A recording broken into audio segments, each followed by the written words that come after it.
And we are live. What's up, guys? Welcome to Fed It Man. Today, we're going to talk about the most infamous serial killer in U.S. history. We've got a lot to talk about, guys. Let's get right into it, man. I was a special agent with Homeland Security Investigations, okay, guys? HSI. The cases that I did mostly were human smuggling and drug trafficking. No one else has these documents, by the way. Here's what Fed It covers. Dr. Lafredo confirmed lacerations due to stepping on glass. Murder investigations. You see him reaching in his jacket. You don't know.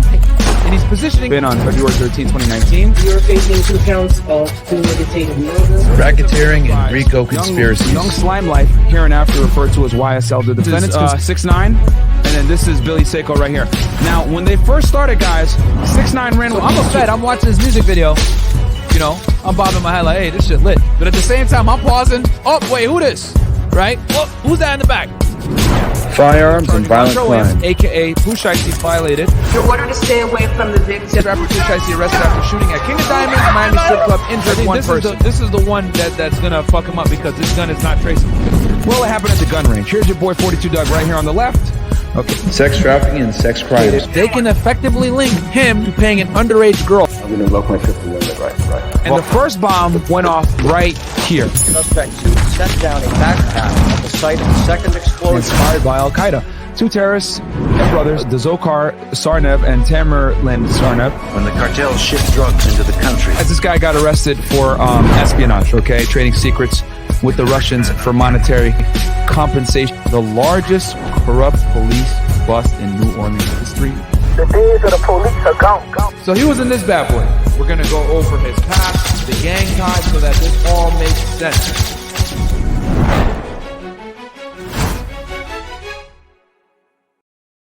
And we're back. What's up, guys? Welcome to Fed It, man. Happy to have you guys here, man. This is going to be a big one. This has probably been one of the most requested cases for us to do in a very long time. Between O Block and the YSL case, Ted Bundy has always been up there. As you guys know, I've been covering the serial killers more recently. I did Jeffrey Dahmer. Then I followed that up with the killer clown John Wayne Gacy. And now we're on the infamous Ted Bundy. So quick announcement before we get into this case, guys, because we got a lot to cover on this. I apologize for the slight delay, but I've pretty much been spending weeks researching this case, and then I spent all day putting everything together for you guys in a systematic review where it's going to make sense, and you know, you'll be able to understand and digest it properly from a chronological standpoint, because there's so many different things and so many different pieces on this case. But quick announcements, guys. Number one, like the video, please. If you haven't already, please subscribe to the channel. On here, we break down criminal cases. We do a live stream every Sunday, and then we go ahead and give you guys a documentary breakdown every Thursday, and then I release clips in between. This channel is specialized towards, you know, reacting towards criminal cases of all different types. I've covered, as you guys saw from the intro, terrorism, public corruption, espionage, bank robberies, gang cases, RICOs, everything, man. I have all different types of cases I've covered, former special agent of Homeland Security. So, you know, I'm in a position to be able to speak about this stuff from an investigator's perspective. So it's unique because I don't think anyone else on YouTube does this type of stuff. I've seen, like, you know, former police officers kind of react to stuff. I've seen like lawyers, but you've never seen a former federal agent do this. So if you're new here, please subscribe to the channel, like the video. So quick announcement before we get into today's episode. Number one, patreon.com/freshfit. Get all the behind the scenes content there. And then also, guys, the party real fast. We're going to have the party January 14th. It's going to be here in Miami. It's going to be a rooftop spot somewhere in downtown Miami. And tickets are on sale now. The $550 price point is sold out. However, we're selling tickets at the second tier, which I think is like $1,500 or whatever. Now, I want you guys, before you guys get mad about the price, understand this. We're going to do a free meetup with all of our supporters for the 1 million subscriber party first. Okay, we're going to meet somewhere in the public, meet all y'all, shake hands, take pictures, talk, etc. Shoot the shit with you guys for a few hours. Then we're going to leave and go to the party. The party's going to have celebs there. It's going to have security. It's going to have open bar. It's going to have a bunch of girls. It's going to be a rooftop. Obviously, that isn't expensive. That isn't cheap, guys. It's extremely expensive. We spend tens of thousands of dollars to go ahead and get y'all this party. So yeah. But, you know, like I said before, the paywall is there just to make it exclusive, to keep it, you know, to a certain level. It's going to be awesome, guys. So, but have no fear. If you don't have any money, we're going to meet with you guys for free regardless, because we love you guys. We wouldn't be here without y'all. And this channel's almost at 100K as well, man. So sub to the channel if you haven't already. What was that? We have one ticket left. Oh, okay. One ticket left for what? For the 5,000. For the okay. And then if you guys want to kick it with us and hang out with us and VIP and get come to the studio, meet us and everything, we do have a $5,000 tier that you guys can jump in. Like I said before, you don't have to spend $1. We'll meet you for free regardless. But if you want to partake in the party, the girls and the booze and the rooftops and all that other stuff, meet some celebs. Check us out over there. And then I'm here with Christina, by the way, as well. Christina, you have anything you want to tell the people? Hi. Yeah, if you guys want any cases done, just contact the IG Fedit1811. And before they even ask, Young Dolph. Yeah, Young Dolph. What about him? It's honestly it's been a pain in pain. I'm just gonna say that it's been a pain trying to get somebody to actually go there and not be afraid because they just been weird. All right. So long story short with the Young Dolph case, because you guys have been asking for this one for months as well. That's up there with the Ted Bundy case request. Long story short, anyone we send over there to go ahead and get documents for that case, guys, they start asking them a bunch of questions. Hey, why do you want these documents? What's your name? Where do you live? Etc. So some scaring off a bunch of the people that we've asked to go get the documents for us. Yeah. We're still working to get them, guys, because I want to give you guys the most thorough breakdown on that investigation. I mean, I could do it now, but I want the documents. As you guys know, we've broken a lot of cases with getting documents first, such as the Tory Lanez case, etc., where I broke for you guys that, the doctor even said himself that she stepped on glass. It didn't necessarily come from gunshot wounds, but you only get that type of stuff from getting the documents. So it is what it is. Did you have something you want to say? No, it's just that it's honestly because with all the cases I've been dealing with, it's never been like this. So it's just all right. Yeah. So we're gonna keep working for you guys on that Young Dolph case. We haven't given up, guys. Trust me. We're still working on it. But yeah, they've been extremely difficult because they try to say, oh, it has gang ties. We don't want to release those documents, even though they're public record. So anyway, let me hit some of these super chats real fast. Thank you guys so much for the donations. I really appreciate it. We got here Austrian and Serbo-Croatian top goes, hey, Martin, I'm a 17 Serbo-Croatian watching from Vienna, Austria. Just got out of the relationship because she's doing 304 stuff. Stress only, Don DeMarco. Yeah, bro, you don't give these 304s your time, man. It ain't worth it.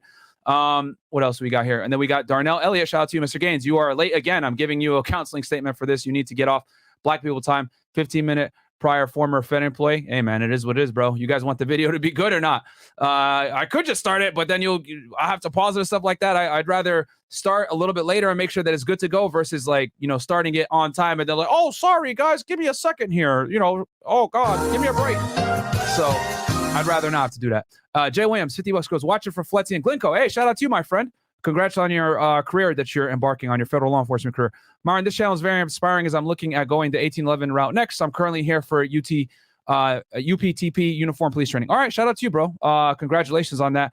Just make it through Fletzy, bro. Just get the hell out of, go through. It is what it is. Put your head down, do the work, and, get the hell out of there. It sucks. I dabble in the dark. Myron's alter ego. Thank you, sir. You guys are fucking hilarious. And then did I miss anything? No.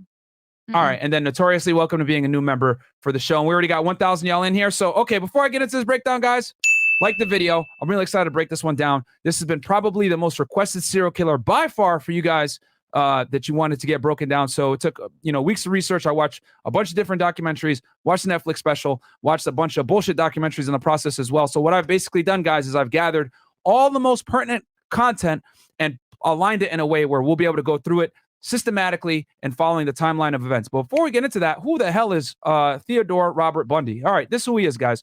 Born November 24th, 1946, died January 24th, 1989, American serial killer who kidnapped, raped, and murdered numerous young women and girls during the 1970s and possibly earlier. After more than a decade of denials, he confessed to 30 murders committed in 7 states between 1974 and 1978. Actually, they ended up finding out that he had murders before 1974, guys. His true victim total is unknown and is significantly higher. So they were able to pin him back to about 30 to 36. But, he allegedly what he confessed to.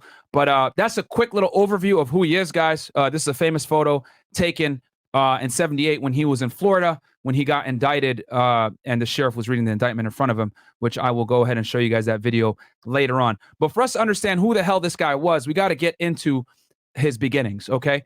And then just so y'all know, Christina's going to be highlighting every single super chat that comes on. I'm going to read them, every time I take a break or whatever, but I want to make sure we get through this because we got a lot to cover here, guys. But yeah, without further ado, man, let's go ahead and start playing this thing. This is going to cover his upbringing, because I think this is very important for you guys to see what led to the crazy person that we ended up seeing later on. Okay. And This killer's story begins in 1946. Theodore Robert Bundy was born on the 24th of November at the Elizabeth Lund Home for Unwed Mothers in Burlington, Vermont. So you guys see it right on early. No father figure, born to a mom that out of wedlock with zero masculine presence, okay, in his early childhood. This was the 1940s in America. The ideal nuclear family was mum and dad who were married, that nice family unit where everything is very neat and very defined. And people who were outside of that ideal really were stigmatized. To avoid... Yeah, guys, the nuclear family was the way to do things back then in the 40s. You know, there was none of this, you know, single mother bullshit that we got going on nowadays. Like, I'm by myself, I'm strong and independent. Like, that didn't exist. If you were a woman and you had a child out of wedlock, it was shunned, okay? It was not acceptable. So that's why they had shelters like that back in the 40s. I mean, obviously nowadays that wouldn't exist because it would be overcrowded. And also, just want to let y'all know, I'm streaming live on Twitch as well, because since I'm using documentaries to go ahead to different documentaries to piece this together for you guys and cutting out all the bullshit and giving you guys the most pertinent stuff, what might happen is they might shut the stream down in the middle, right? For copyright, whatever the hell they may be, even though it's a reaction video commentary. So if that happens, go on over to Twitch, okay, guys? So I am live on Twitch right now. The Twitch is fresh and fit. Stay on YouTube, but if it does go down, open up another tab just in case and watch it on Twitch as well, all right? Just give you guys a warning here, because if it does go down, I want to make sure y'all still get the content. All right, let's keep going. That judgment, Ted's 22-year-old mother, Eleanor, moved back to her parents' home in Philadelphia, Pennsylvania, where her parents brought up Ted as their own. The unusual part of his childhood is how he's raised. He's adopted by his grandparents. He's raised alongside a person who he is told is his sister. Imagine that, like, your mom is your sister and you didn't know. Like, what the hell? But she wasn't. She was actually his mother. This arrangement went on for almost 4 years, with Ted's grandparents as his main carers. His grandfather was quite a violent character. So that suggests to me that very early on in his life, he's almost in a bit of a survival mode. I'm not safe within this home. Just before his 4th birthday, Eleanor moved to Tacoma, Washington. And just so you guys know, this is where he ends up, you know, living most of his adult life, is in the state of Washington. That's where he identifies where he's from, etc. So he moves from New England. Well, actually, in this case, from Vermont to Philly, and then bam, all the way out west to Tacoma, Washington, and that's where he ends up doing most of his, growing up.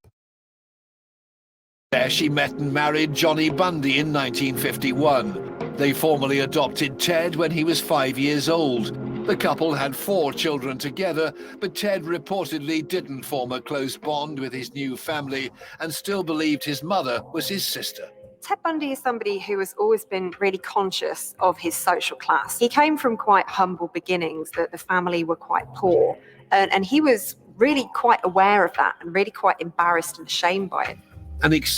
All right, so he ends up going to the University of Washington, right? And he was a smart guy, guys, which is why, okay, this was so wild, because, and you guys are going to see as we continue to play this on later, that Bundy was extremely charismatic, charming, good-looking dude. So he was able to evade detection for quite a bit of time. So we'll go ahead and go into the college portion of his timeline.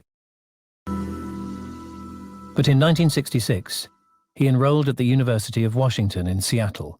And suddenly... Which, by the way, UW is a L, by the way, guys. I want to tell y'all that right now. Okay? And the reason why I say that is because I went to Northeastern. They're the real Huskies, not University of Washington. Well, let's keep going. Wow. Appeared to blossom.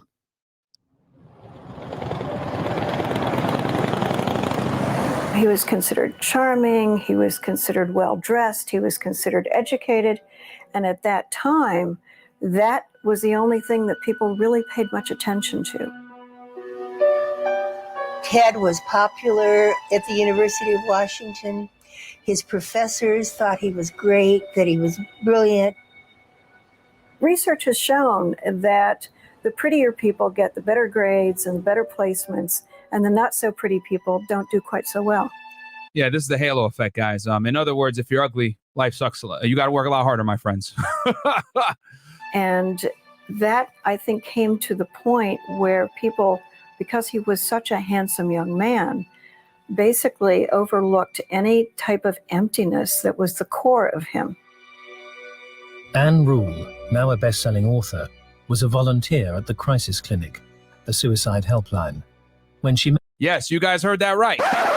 Your boy Ted Bundy was working at a suicide crisis hotline. Met the attractive, charismatic young Bundy. Ted and I would work as a team. Ted was wonderful on the phone. He sounded caring. He was interested in people. I can still picture him hunched over the desk with a phone to his head. And many times we saved lives, which seems very ironic to me now. But I got the sweet Ted, and who would walk me out to my car at 2 in the morning when my shift was over. And he'd say, Ann, please lock the doors. I don't want anything bad to happen to you on the way home. Well, I just been locked up with probably the most dangerous man in the Western states. Yo, this woman does not know how lucky she is, because this is right around the time the killing spree pretty much is beginning, if not has already started. Now, remember, they documented his killing starting in 1974, right? However, they were able to pin it back to 1973 almost. So this woman was working at a suicide crisis hotline with Ted Bundy. And during the day, he was, keeping people from putting guns in their mouths. But during the night, he was out here chasing and hitting chicks with crowbars and shit, which you guys are going to see here in a second. But insane. And this is a big part, guys, as to why Bundy was able to evade detection for so long. He just fit in plain sight. He didn't have the traditional crazy, serial killer look. He didn't have that 1,000-yard stare like a Dahmer. He didn't have like the weirdo-ness of John Wayne Gacy and the homosexuality. He was a heterosexual guy that was smart, charismatic, and you guys are going to see ends up going to law school, and he was able to blend right in, and people were unsuspecting. Never had a clue. Dan Lazares, a young law student, shared the same boarding house as the seemingly bright and gifted Bundy. The Ted Bundy that I knew, there were things about him that were special, I would want to say. Charisma. I remember thinking what a handsome man he was, and probably wistfully myself, wishing that I were so. Pause. What? So I remember him being well-spoken, intellectual, unassuming, arrogant but unassuming, in the sense of, I would say, disarming. While Ted was at the university. And guys, hold on to that little note right there when he says disarming, because you guys are going to see a tactic here that your boy Ted employs that is it's vile, but it's very smart as to get things done the way he ended up getting them done later on. I don't want to give away too much, but keep that word disarming in the back of your minds. He met the woman of his dreams, and he told me, she's everything I want. She was beautiful. She was rich. So he ends up finding his first girlfriend here, guys. This is who she's describing. She was popular, and he was really in love with her. But after more than a year's romance, Bundy's dream girl began having second thoughts. So she gives him the all right, because she came from an affluent family, but Ted did not. And Ted is a broke college student at this point, guys. So let's see what happens. She gives him the yeet. She realized that Ted wasn't going anyplace. He didn't have any he'd talk about politics and he'd talk about being a lawyer, but he really wasn't going anyplace. He wasn't carrying out things. And she broke off with him.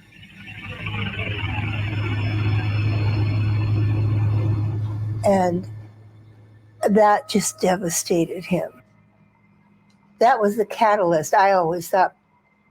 Bundy took that rejection very badly and then went out of his way to find a way of wooing her back. All right, so I've always said this, and I'll say it one more time. Typically, guys either progress or regress after a breakup. So he uses it as motivation to get involved in some things and up his game. And you guys are going to see here in a little bit what he's able to do with this newfound motivation from his girl breaking up with him. Because remember, he wasn't able to afford her a certain lifestyle. He didn't have the money. She came from an affluent home. He didn't. So he was never able to really measure up. Let's see what he does. Bundy threw himself into the dynamic world of law and politics, gaining a reputation as a rising star of the Republican Party. All the while, he refused to give up on his dream girl. By early 1974, the now seemingly high-achieving Bundy had won her back so completely, they began talking of marriage. Then, abruptly and unexpectedly, he broke off all contact. All right, so he breaks up with her, guys, right? And so he gets his revenge. You know, he turns into Shao Kahn in this bitch.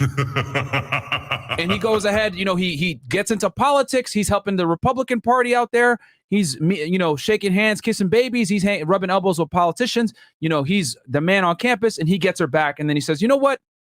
Fuck this shit. I don't want to deal with you anymore. He gives her the big yeet. And then also, I want to let y'all know around this time as well, he was working for the school, like a crime prevention type job, right? Where he was actually writing articles, get this, guys, for girls on how to avoid getting kidnapped and raped. Holy, bro. Yeah. Like, well, what the fuck? Oh, shit. Oh, so he was out here working, writing articles, right? Working with law enforcement, etc. He was involved in politics. He knew how law enforcement operated. He was you know, studying law. He ended up getting a psychology degree, but he always wanted to be a lawyer. And he was writing articles to try to keep women, right, or prevent women from getting kidnapped. So this goes to show the type of guy that Ted Bundy was, okay? And why he was such a prolific serial killer and why he's so infamous, because he goes 100% against the grain as to what people think, okay? And then we got here a big super chat. Just saw it come in. Juan Villanueva, thank you so much, my friend. Villanueva goes, Myron, you have no idea how much you have helped me ever since I found FNF a year ago. I was on a dark spot, but thanks to you doing God's work, I started to improve in every way and managed to get a job in the U.S. moving from Mexico legally. I thank you with the small super chat I bought with my first U.S. CC, and I wish you all the best. Congrats on 1 mil. Another one for you, my friend. Thank you so much.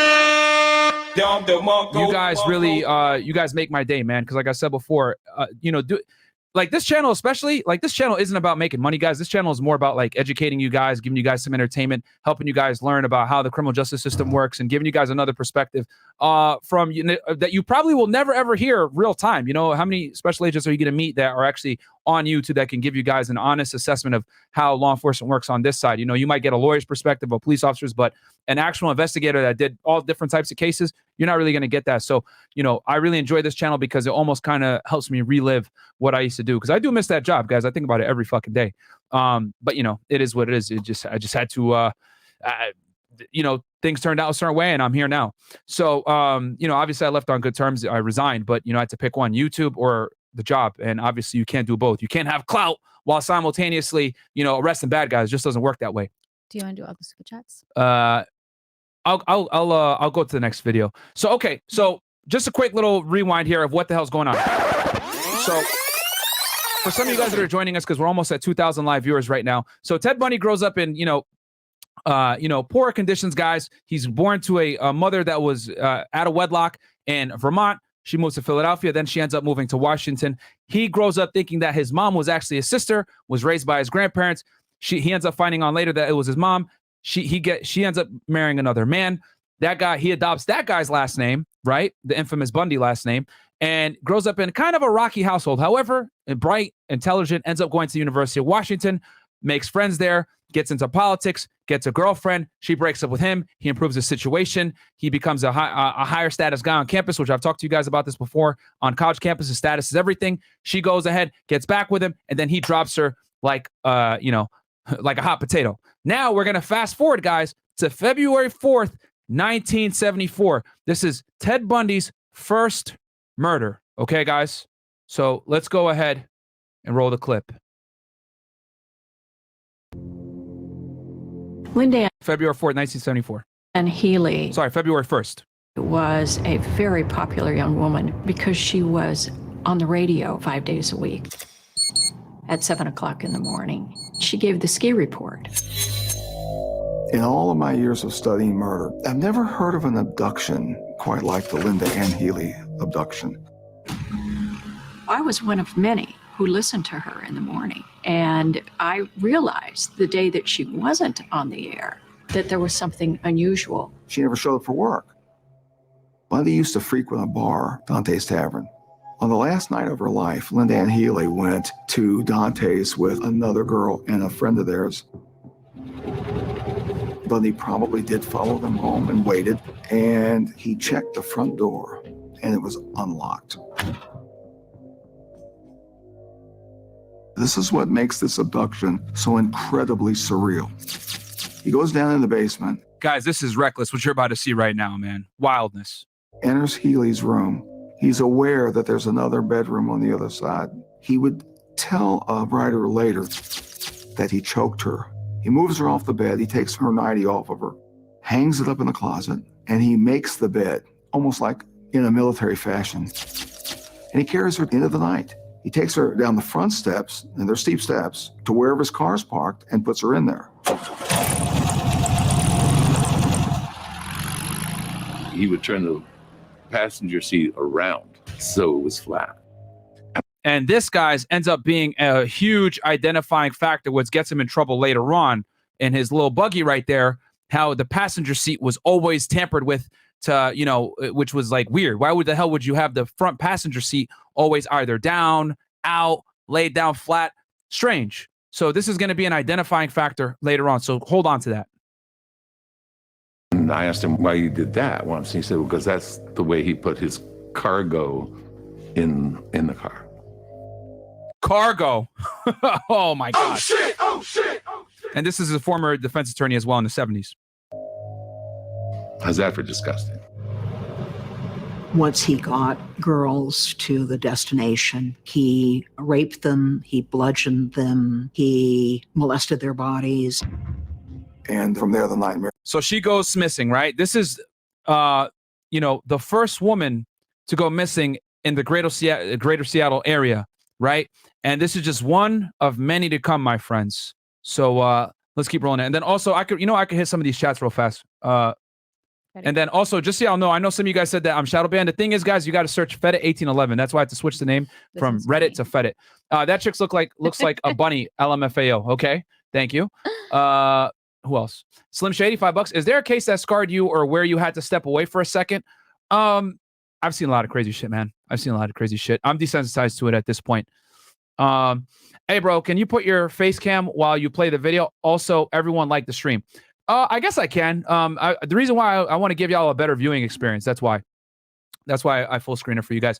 Fed it with the hairline, with the hairline up clean. Thank you so much. I appreciate it. Yeah, my hair is growing back, guys, slowly but surely. If you watch the older episodes of Fed It, this thing was bald as hell, but it's coming back, man. Mitchell Rush goes, hey, Myra, quick question. Would you ever consider covering the Enron scandal from early 2000? Also, congrats on the 2-year mark. That's the first request for Enron. Yeah, I could do, embezzlement and financial fraud as well. I haven't done a big financial case yet for y'all. Those aren't as exciting. Estino Ellis, $5. Thank you so much. Anybody else? Yep, I'm going down. And then the Batman is here. Thank you for another video to listen to through my shift. Gotcha, man. No worries. And I think that's it. Oh, wait, one more. Okay. Ashinto, can you do the Black Dahlia case? I'll have to research that one. That's the first request I've gotten for that one. Wait, so everything's finally popping up. It's like on fast mode. Okay, it's fine. We'll keep rolling with the clip. Okay. So Laura Ann Healy, guys, goes missing first. Began. Then Donna Manson. She disappeared from Evergreen State College. And then you have the abduction of Susan Rancourt from Central Washington. Susan Rancourt in Ellensburg was on her way to a meeting to see about being a dorm counselor. In May of 1974, Roberta Kathleen Parks went missing. And in those days, it was reported just as a missing student. And these young women started disappearing, and people wondered what's going on here. So look at this. You start seeing a bunch of random disappearances of women, college-age women, all pretty much have the same look, guys. Dark hair, parted in the middle. There's some speculation, by the way. My bad. There's some speculation, guys. The reason why he picked these types of women is because they all looked like his first girlfriend, Stephanie, the one that had rejected him before, that he ended up rejecting later on. I think her name was Stephanie. But either way, that's why, some theorists, claim that's why he picked women that look that way. But if you look, well, I think we're still live on Twitch, guys. Really? Yeah. Come on over to Twitch. I knew this was coming. You didn't even like play all of it. I know, but I knew that was gonna come. All right, guys, come on over to Twitch. I knew that was gonna happen. Damn. Do you want to read these super chats real fast? I can when everybody gets over. I knew that was coming. Yeah. Did you want to restart it or no? Nah. And then geo bonus. We'll just keep is running what it. I would normally do. We'll just keep running it. So. Hey, check this out. I want to try. Move the site. All right, guys. Sorry. I knew this was gonna happen. So come on over to Twitch, ninjas. Come on over to Twitch. Do they super chat in Twitch? So I'll remove this stream. Come on over to Twitch, guys.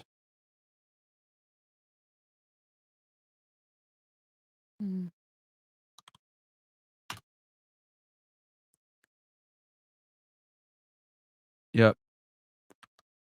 We'll wait for everybody to pile in over on Twitch, and then we'll get this thing going back again. How do I? Shout out to y'all. Shout out to y'all. Come on over to Twitch, guys. Come on over to Twitch, and I'll get this thing. Going. We're going on Twitch. We're live on Twitch right now. Come on over to Twitch, guys. Here's the link, and I'll pin it as well. Knew that was coming. I feel like you've done like other ones where it hasn't stopped it. Yeah, no, it's fine. I figured this could happen. Mm-hmm. So we'll just keep rolling it on Twitch, and then I'll re-upload it to YouTube. It's not a big deal. Mm-hmm. All right, guys, come on over. Come on over. Come on over. So we're on Twitch right now. I knew that shit was going to happen. Wait, so like... All right, cool. So yeah, they're piling into Twitch right now. I'll give it a second, guys, and then we'll keep going. So, and I'll tell y'all, let me see here. I'll go into YouTube Studio, see what it says.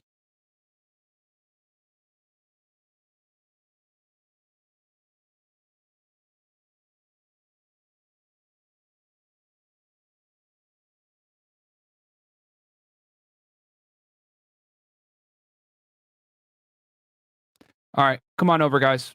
Come on over. So I knew that was going to happen. We got 900 over here on Twitch right now. I'm going to start going here very soon.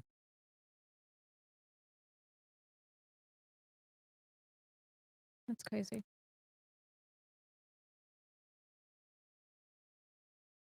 All right. All right, cool.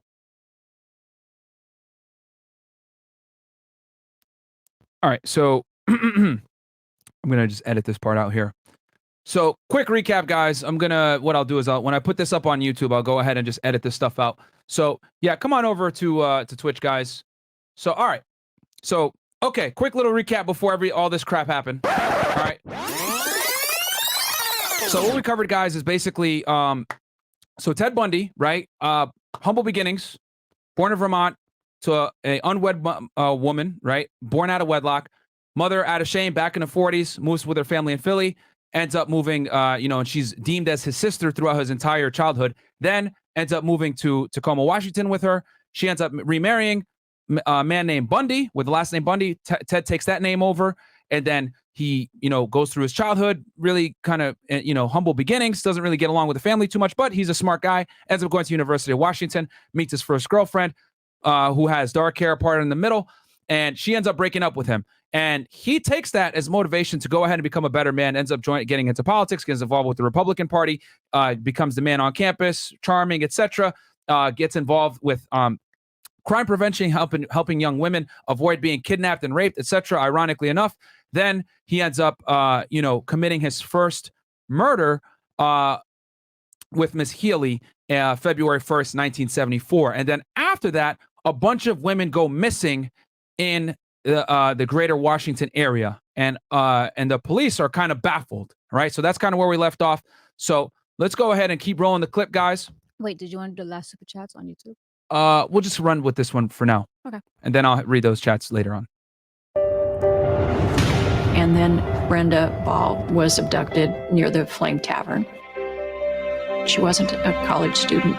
That made it all the more challenging because it adds to the randomness of the victims. He took his victims from where he could fit in. I mean, he fit in great. This is the psychological factor.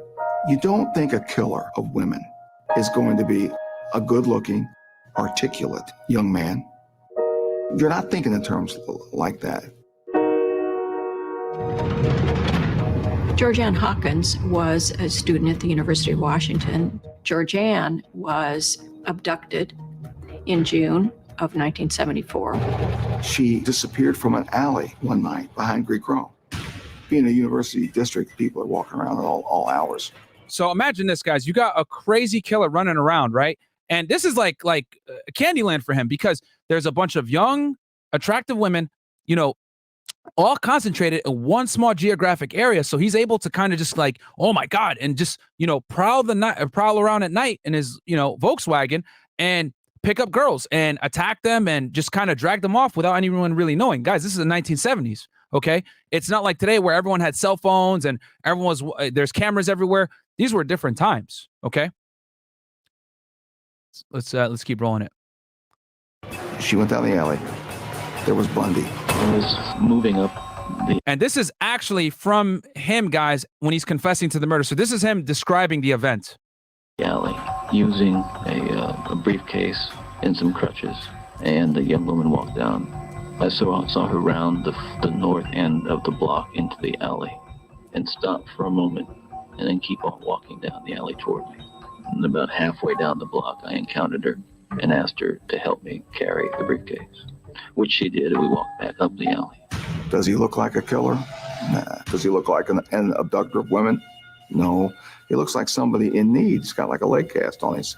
And this, you guys are going to notice, is one of his main things that he does is he puts himself in vulnerable positions where he does what? Looks disarming, guys. So girls are like, oh yeah, I'll help you out. You got a cast, you got crutches, etc. And this was one of his ploys to lure women into helping him to get something over to his car, whether it was books, a boat, whatever it was, right? And you guys are going to talk, we're going to talk about a boat here in a second. And he was able to use that to lure the women over. The next thing you know, he hits him in the head with a crowbar. All right. So this is one of his tactics. Let's get back into the clip. On these crutches. I went to his room one night. He had crutches leaning against the wall by the door to his room. And I asked him what was that for? And he said that his landlord had hurt himself and was on crutches, but he was going to take the crutches back to the rental place. So that made sense to me. So they weren't his, according to him. Right. He had placed a crowbar behind the right rear tire. Basically, when I reached the car, what happened was I knocked her unconscious with the crowbar.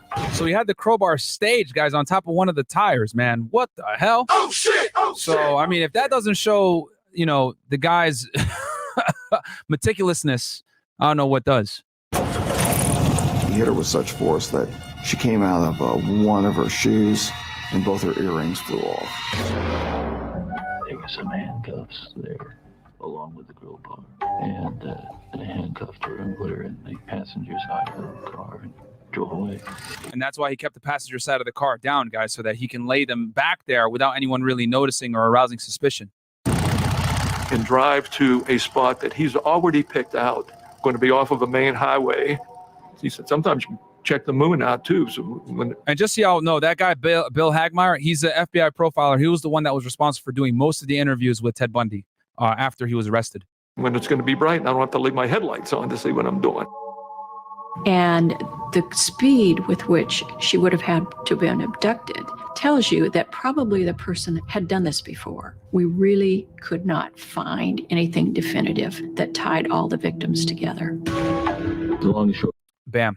So at this point, the police don't know what the hell's going on, guys. So that's going to take us to part 3 here, okay? How were they able to finally identify Bundy? So this is really, important stuff here. And also, want you guys to know that the climate in the 1970s, man, just so y'all know, the police didn't have databases. There was no formal database like there is today, like NCIC, NLITS, etc., which these databases connect all the different police agencies, right, where they're able to go ahead and look up criminal histories in there. They're able to look up registration tags, all this other stuff.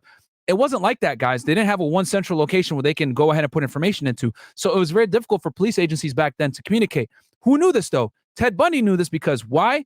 He was involved in politics. He was involved with working with law enforcement, and he was also a part of the crime prevention committee in the Seattle area. So he was out here writing articles on to keep girls from getting kidnapped and raped. So he knew what the hell was going on. So that's why he was able to act in such a brazen fashion that, we're looking at it now in 2022. You would be like, what the hell, is this guy reckless? But he knew the system back then, and he knew he'd be able to get away, which that hubris ended up costing him later on.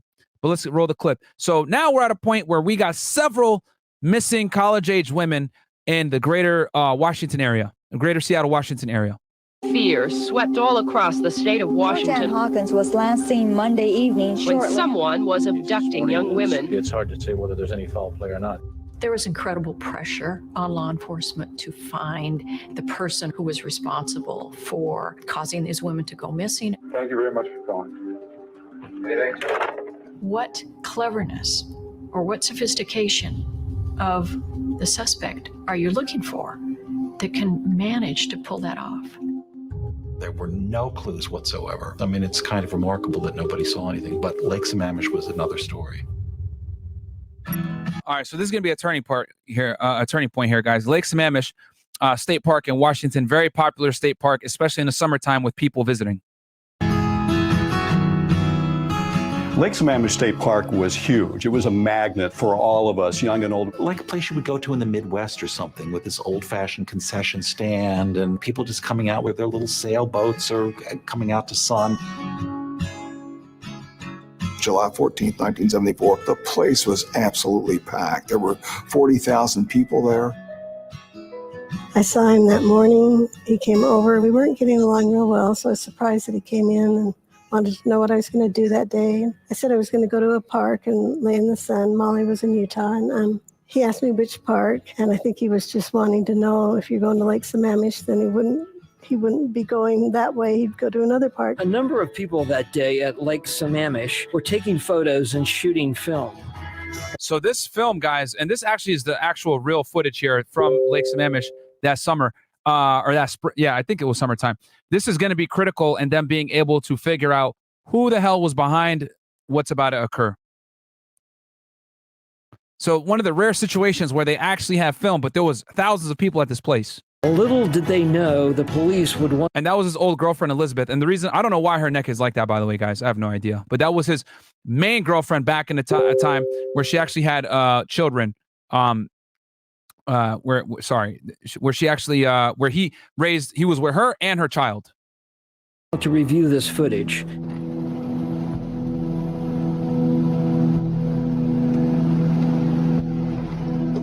Ted was able to meld into the crowd. And I want you guys to pay attention to how he runs his scheme in this situation.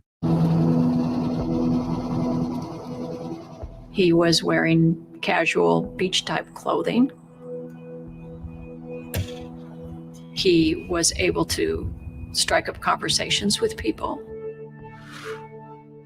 He was able to convince Denise Naslund and Janice Ott to help him with the ruse that he had a sailboat, that he had his arm in a fake sling. If anybody... So he shows up at the lake with a sling on, saying, I need help, with my sailboat. And he's able to kind of famoose these two young women. Okay? Let's see what ends up happening next. He has seen The Silence of the Lambs, where the killer had trying to get that couch into the van, and he's got a cast on. That all came from Ted Bundy. Can I help you with that? Would you? Sure. Bundy was a real schemer.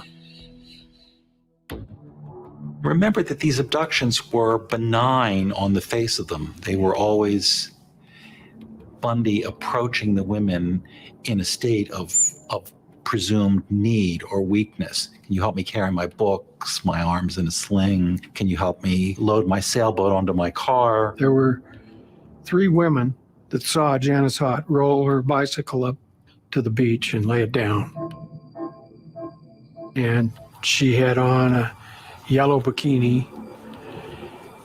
And then they observed this man walk up to her. So finally, we got witnesses seeing Ted Bundy in the sling. And they heard her get up and say, "Hi, I'm Jan." And he said, "I'm Ted." Gotcha, bitch. He gave his real name. Stupid. She was last seen headed toward the parking lot, pushing her bike with him walking next to her. So that's where they had seen her prior, right? Where he met her. And then bam, this is the car where he had it parked. So he was able to talk her into walking with him. Oh, my arm's in a sling, I need help, etc. And guys, think about it. Think of the temperament at this point, right? It's a nice sunny day. It's beautiful out. It's warm. Everyone's out there having a good time, drinking some beers, whatever it may be. Oh, yo, my arm is fucked up. Can you help me out? Well, I'm trying to get my sailboat out. You're not going to question a guy like that, especially a dude like him that's charismatic, charming. Oh, I go to University of Washington, etc. So college age guy, they're not going to suspect anything. And then at the time, guys, those Volkswagen buggies that he was driving, very popular car. So it was nothing out of the ordinary. Him walking next to her. And then she's never seen again.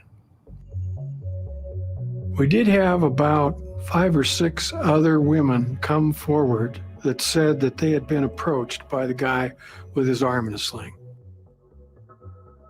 And they looked just like Janice Hott, Denise Naslin. First, Janice went missing, and that was earlier in the morning. She disappeared. And then later, he came back to the park.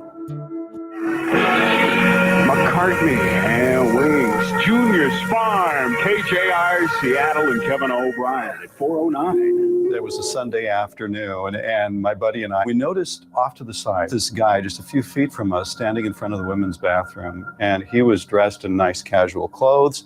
But the oddest thing about it is he had All right, so we're going to fast forward here, right? How they were able to kind of figure this out. So those 2 women go missing, right?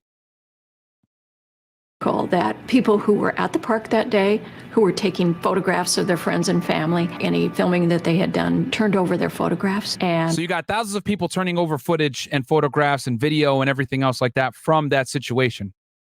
Filmed to us to see if we could find something that would be a clue. The Lake Sammamish abductions would come back to bite Bundy. People saw him, and he identified himself as Ted. There's a Ted, and he drives a Volkswagen, and he's handsome. And well, bunch of things coming together, right? Cast, vehicle, being charming, handsome, pause. So all these things are coming back to bite him in the ass. From the witnesses that saw him were composite drawings made. Oh, shit. And you guys look at that picture. Looks surprisingly like our boy, doesn't it? Guy named Ted. Very similar look. Yo, what? Oh, that's a L for Ted right there, man. Whoever went to that that sketch artist was fantastic at being able to describe him. That's an L for our boy Ted right there, my friends. When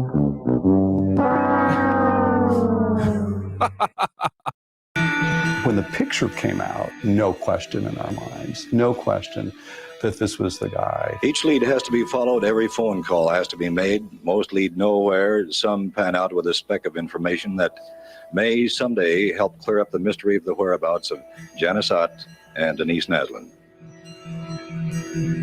All right, so basically, guys, a bunch of women are missing. Now we got another 2 ladies missing from the lake.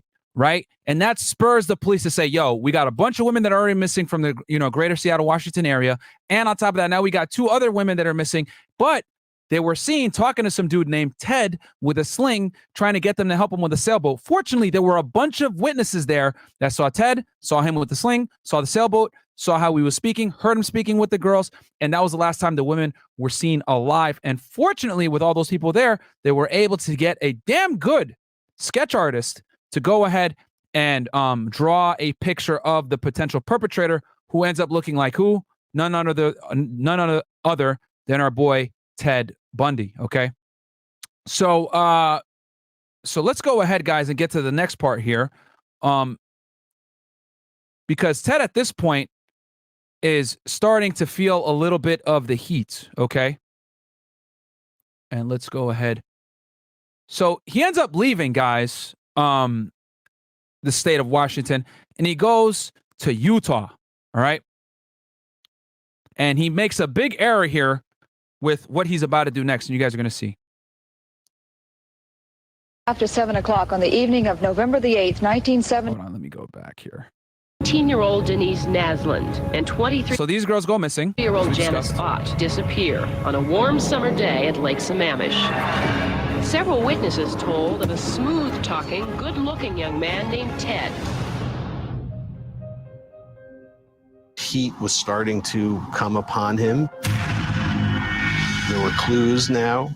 A guy named Ted, a VW, a composite sketch. Your coworkers brought over the sketch to show to you? Was it because they thought the sketch looked like Ted? Yes. There was something about it that just grabbed my attention.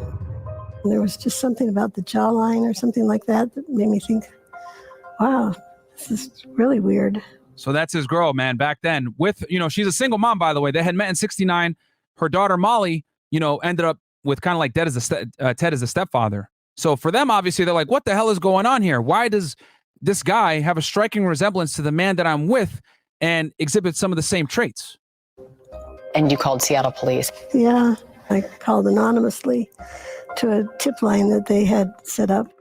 So she calls the police on him because she's scared. What the fuck? Is this my Ted?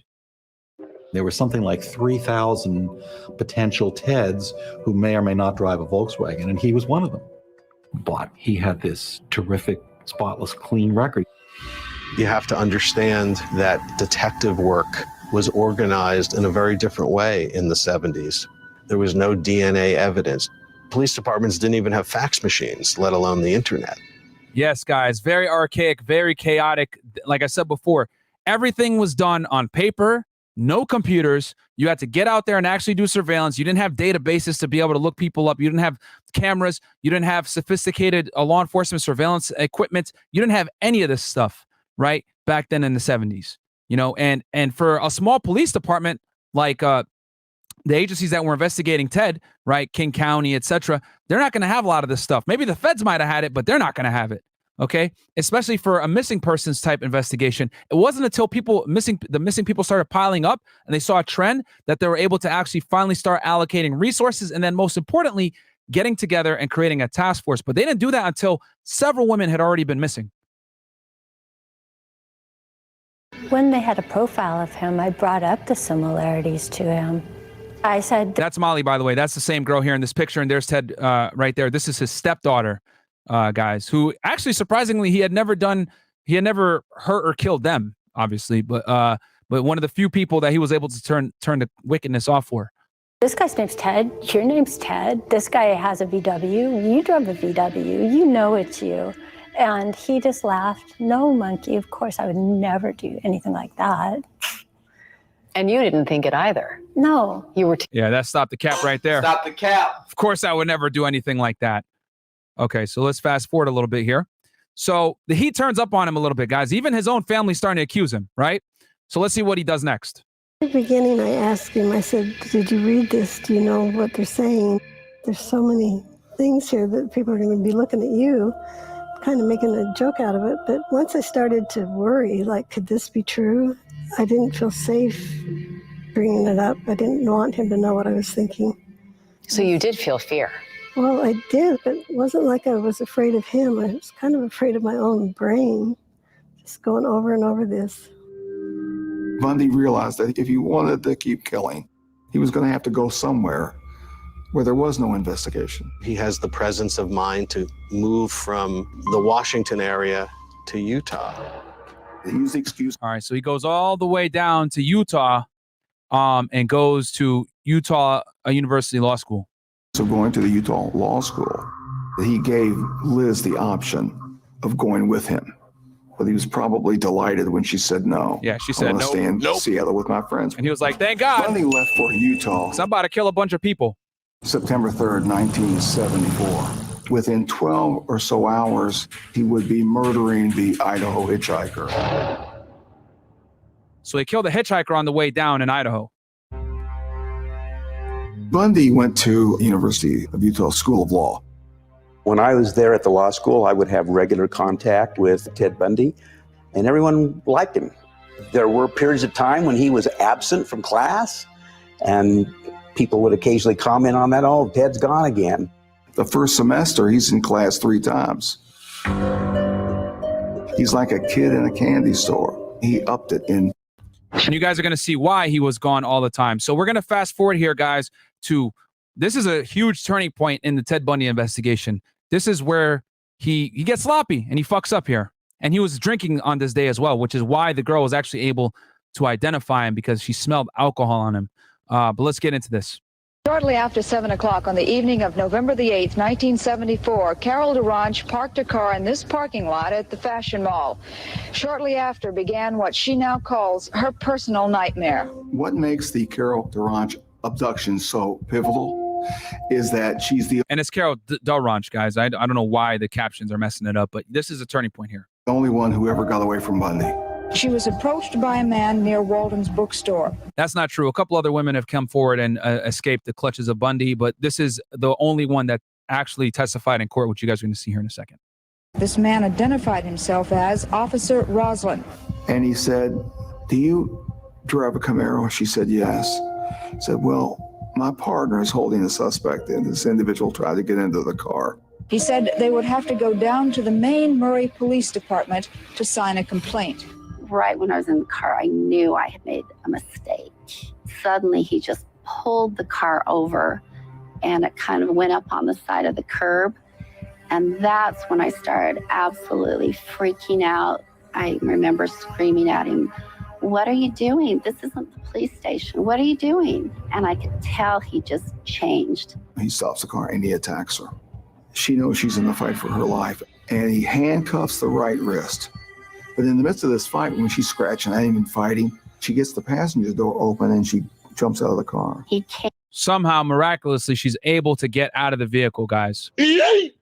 came out after me out the passenger side. I remember feeling a crowbar in his hand. He was trying to hit me over the head with it and struggling for a while. And then a car came along. I ran out into the street and just threw open their door and just jumped in on him. An elderly couple drove DeRange to the Murray Police. And another reason, too, which she didn't talk about it here, why she knew it was him, guys, is because when he was speaking with her and, you know, she was like, what the hell? This is kind of off. She should have never got in the car with him. But it wasn't until she really started to smell the alcohol on him that she was like, okay, something's off. And that's what kind of prompted her to be a little bit more reluctant. And there were other women as well that Bundy had tried this on, saying he was a police officer, whatever it may be, and they were able to escape, and they never actually got in the vehicle with him. And there were a couple stories of this, but she's the only one that actually got in and was able to escape, and then later on testify and provide crucial testimony to the investigation.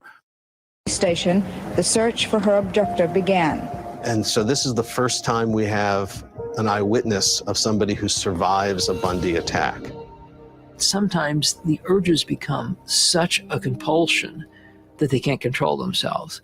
And that's when they make mistakes. His compulsion that day was so high, he had to kill somebody.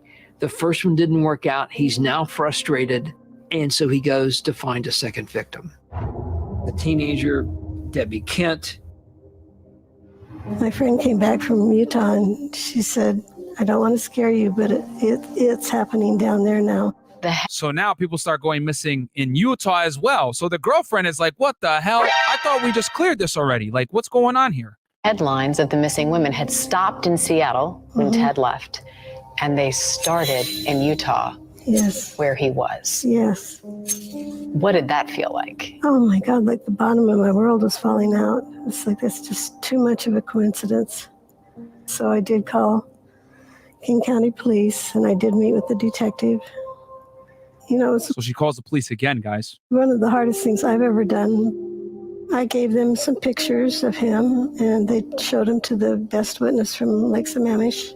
She pulled his picture out of the stack that the detective had given her. She said, no, he's too old, and put it back in the stack. So you had cleared your conscience. The police have. So that right there, guys, is what you would call like exculpatory evidence, because now you got a witness saying, oh, no, that's not him. You know what I mean? And that actually ended up helping him out later on. But not obviously from getting convicted. But, you know, obviously, right, eyewitness testimony can be fleeting sometimes because people, you know, you're going off recollection. So they're like, oh, well, no, it might have not been him. It was older. So that actually puts her at ease here. Cleared him. I just need to put these fears aside. And so you didn't trust your own instincts. No, I knew him so well. Yeah, and she loved him so much. And she Everything thought had she been did. so good. So this was just crazy. I think that Ted, That's a much younger her, as you guys can see. his girlfriend, was very brave to call us. I thought she had multiple more pictures. That's, you know, her daughter, him. So, you know, on the surface level, guys, it looks like he's a happy family man, you know? full contacts with the police. They did do some investigation, but it kept coming back. He's not your guy. All right. So now we're going to get into the next part here. All right. He actually gets arrested for this and convicted. And what happens after is wild. 1975, and Ted Bundy's got to find a place where there's not a lot of talk about missing women and where he can blend in. So he heads up the mountains to Colorado. All right. So now he's at his fourth state where he's committed killing. So it started in Washington. He killed a hitchhiker from Idaho, or in Idaho, on his way down to Salt Lake, right? Salt Lake, he kidnaps a woman. That woman is able to, and you guys are going to see here what leads to his arrest. She's able to identify him. So he runs over to Colorado after the fact. He was very, familiar with ski resorts in Colorado already. He understood that those places are populated by basically strangers, and he would fit in quite well. He ends up in Aspen. On January 12, 1975, Karen Campbell disappeared from the Wildwood Inn. Bundy ended up at the Wildwood Inn. Karen Campbell was a nurse from Michigan. She had come to the Wildwood Inn just like a day before. So she goes missing. She's with a doctor. She gets in an elevator. Next thing you know, Bundy's in there, and they never see her alive again, right? So let's fast forward a little bit here. He heads over to Vail and ends up killing 26-year-old ski instructor. His next victim, Julie Cunningham. He was just not going to stop. He had more relationships with dead women by now than living women. Holy. It was all about the hunt. Bundy goes on this killing spree across the Northwest, and he kills 3 women, a 24-year-old, a 15-year-old, and a 12-year-old. Look at that. Ridiculous, man. Killing children as well. There was no pattern between Seattle and Utah and Colorado. So these are all the areas that he struck, guys. So obviously there's no real, it's in rhyme or reason. It's like he's an opportunistic killer. Hey, I see this woman here. It's in a secluded area. It's dark. I might be wearing a cast or whatever. I'm disarming. Let me see what I can do here. And he's a criminal of opportunity. But all the women match pretty much the same profile. Young, darker hair. And he's able to go ahead and abduct them and attack them, hit them with the crowbar, whatever else his methodologies were. No physical tie to them. There was nothing to loop them all together. In the summer of 1975, Bundy's luck is changing. All right, big turning point here, guys. He was going from being the hunter to being the hunted. In Granger, Utah, it's a small suburb. It was like 2 o'clock in the morning. A cop was just getting off duty. His name was Bob Hayward. And he saw this Volkswagen parked in front of a house. He knew there were 2 young women living there. I turned that. See, and that's the thing. When you're in these small little towns, guys, you got, typically they don't have like their own town police, so a state police or the, state troopers and or county police that patrol the area. So you get really acclimated with the neighborhood. You get really acclimated with people that live there, etc. So he sees Bundy's car in this, small neighborhood, right? And in front of these two women's houses. I don't recognize that car. Who the hell is this guy? And, obviously at that point, he's like, what's going on here? Let's do a traffic stop and figure out who the hell this guy is. And this is a turning point right here. You're gonna see what the hell they find in this car. Crazy stuff. Corner. Whop, and I kicked my lights on bright, just stepped on the gas, and he squirted. He freaks Bundy out, okay, and he takes off. Big mistake. So there was a chase. He pulled in the old gas station and stopped. I stopped and opened my door, and he was out and coming back towards me. I pulled my Magnum out and just sit in the crotch of the door. And I said, hold it right there. And back then, guys, they had revolvers, magnums, those types of guns. They didn't have semi-automatic, weapons back then, and in the 70s for law enforcement, which ended up changing after I broke down this case as well. After the FBI shootout in 1986, that's when more law enforcement agencies started switching over to Glocks and semi-automatic weapons. But this guy obviously had the dirty Harry gun on him back then.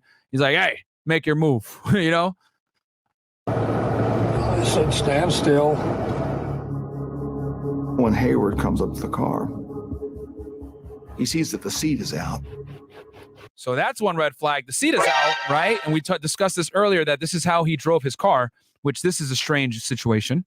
I looked in that side, and this seat was laying in the back seat, and that's quite a space. You can stick a body in it. Yep. He says, the seat's broken. He said, I got to get it fixed. Okay. Do you mind if I look through your car? So he gives him consent to look in a car and let's see what he finds. He had what we would call burglary tools. The ski mask, pantyhose with the eyes cut out. Pantyhose with the eyes cut out. He had a pair of handcuffs. Handcuffs. That's what they found in his vehicle, guys. Look at that. Handcuffs. This looks like an ice pick. Mask. Trash bags. Pantyhose with the eyes cut out. Gloves. Flashlight. Crowbar. Rope. This looks like a garrote, right? Like, holy, bro, what would you guys do if you saw that? You'd be like, what the hell? Like, oh shit, what?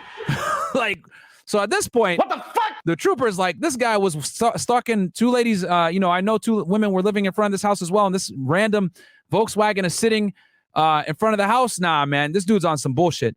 So the police officer, right, the trooper, did a good job, seeing something out of the ordinary and doing what police officers are supposed to do, detect crime and prevent it. That's wild, though. This is actual real evidence photo of what they found in his vehicle in Utah. What do you use handcuffs for? I'm a law student. He says I use them in my classes. I use the handcuffs in my law classes. What, bro? What? As a lawyer, you don't need that.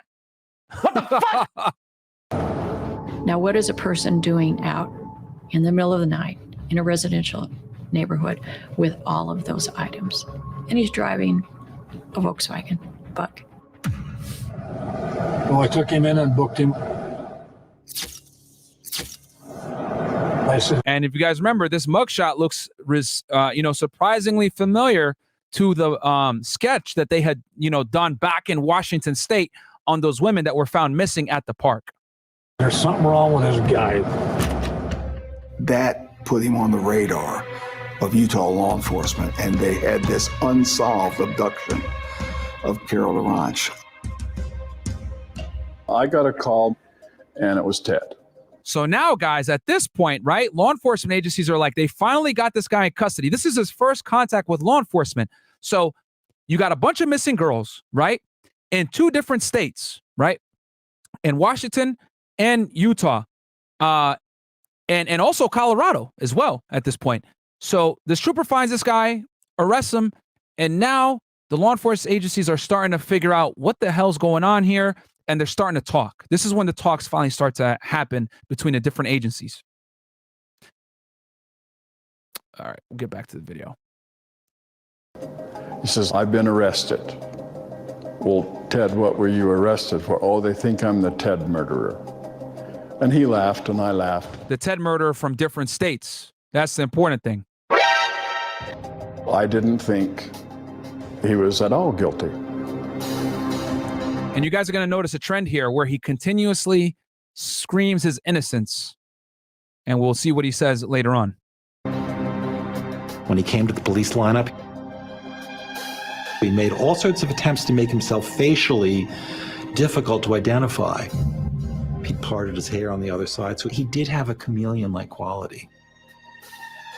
Carol Duranch came to the police station, was shown a lineup, and was able to identify Bundy as the person who attacked her. Now remember, guys, they were like, whoa, this guy has a startling resemblance to the person that kidnapped this girl. So that when they arrest him, they put his dumb ass in a lineup. Of course, what does Bundy do? He changes his appearance, right? He cut his hair from the mugshot that we've seen before. Remember, the mugshot before with the long hair, streaky hair, it resembled that sketch. So what does he do? Cleans himself up, changes his looks quite a bit, comes in for the photo lineup. However, the lady that he tried to kidnap back on November 8th of 75 is able to actually identify him. And then bam, now they got him on kidnapping as well as possession of burglary tools from when the trooper caught him. He was arrested and charged with the kidnapping of Carol Duranch. He was a likable guy, and if he could be a killer, well, who else might be? So people just didn't want to believe it. So even his classmates are in denial because Ted, no, not the charismatic classmate. No way he would be involved in a crime like this. So they believed him in the beginning, and he denied everything. Helped raise money to bail him out of jail. Everybody in the ward felt he was innocent. I was assigned Ted Bundy's case by the Office of Public Defense. Ted immediately said something, well, there's this silly little case in Utah. And silly little case. Typical sociopath minimizing right there. Silly little case out of Utah. Nothing too big, just kidnapping. I remember saying, no, it's not a silly little case, Ted. And look, this is also something I want you guys to pay attention to. Notice how Ted comes dressed to the court appearances. Bow tie, well dressed, shaved, hair, kept to a certain degree of, cleanliness. He does not look like your serial, Manson, crazy, John Wayne Gacy, whatever. He's not disheveled. He's very prim and proper, right? He looks pretty sharp. During court proceedings in Utah, styling, right? Two-tone, he has the blazer with the khaki pants, right? He looks like a lawyer almost. Bundy actually comes outside and talks to the media. How do you feel about the justice system in general? Now, I want you guys to pay attention to how he communicates when he's talking to the media when they're asking him questions about his case, which, to be honest with you, stupid. He shouldn't be saying anything to the media, but he couldn't help himself. Based on your... Well, I'm sure it works, and you've got to have faith it'll work, or else you'd be reduced to some kind of, mumbling idiot. I believe it works. I believe it needs to be improved. When you mention improvements, does that mean ultimately you want to get involved in the criminal justice system? Yes, I intend to complete my legal education and become a lawyer and be a damn good lawyer. He doesn't sound like a serial killer. He doesn't talk like a serial killer. He's educated. He doesn't dress like a serial killer. It can cause some doubt, because he does have a good, clean image on the at face value. Testify or not is one of the only things the defendant has the sole decision-making power over. And Ted, of course, ignored the advice and testified and was the worst witness in the world. So he testified in his own trial, which, quite frankly, guys, very stupid to do that. He was an arrogant, basically. And that's the way he came across on the stand. At the trial, Duranch picked out Bundy as her abductor. So she positively identifies him during the trial. Pointed at him, said he was the one, he was the man that tried to kidnap me. Ted thought he could lie about everything and get away with it. It's pretty hard to explain why you drive around with an ice pick and a pantyhose mask. Most of us don't have that in our cars. Ted Bundy was convicted. Bam, and he's found guilty. Now, I also want to make a note of this, guys, that this was not a jury trial, okay? This was a judge-only trial, okay? It was essentially called like a bench trial. So the judge had sole discretion on the entire case, and that's how he wanted it, right? And he also had pretty large stake with, helping his defense team, come up with things, and he put himself on the stand, which is quite frankly very unorthodox and not in your best interest. Most defense attorneys, 99% of the time, almost never want to put their defendant on the stand, and the reason for that, guys, is because the prosecution can cross-examine you, and when the prosecution cross-examine you, they can ask you questions, trip you up, etc., and that could put you in a bad predicament. Because sometimes, guys, well, most of the time, actually, no statement is better than any statement, because anything can be used against you in the court of law. Kidnapping Carol DeRanch. So he takes the L with his hubris, okay? Bundy got his verdict that he was guilty. He was going to be headed to a Utah State prison. Bam. L. So he takes the L there, right? So now we're going to fast forward. While this is all happening, guess what happens? They get their ducks in a row in Colorado. So he gets convicted of the crime in Utah, all right, of kidnapping. But he has some dirty laundry out there in Colorado, to include a couple of murders. Year of the kidnap assault of a young woman from Salt Lake City. After Bundy's convicted of the kidnapping of Carol DeRanch, detectives have found evidence linking him to the murder of Karen Campbell. On January back in where? Colorado. So now the walls are starting to close in on your boy. 12th, 1975, Karen Campbell disappeared from the Wildwood Inn.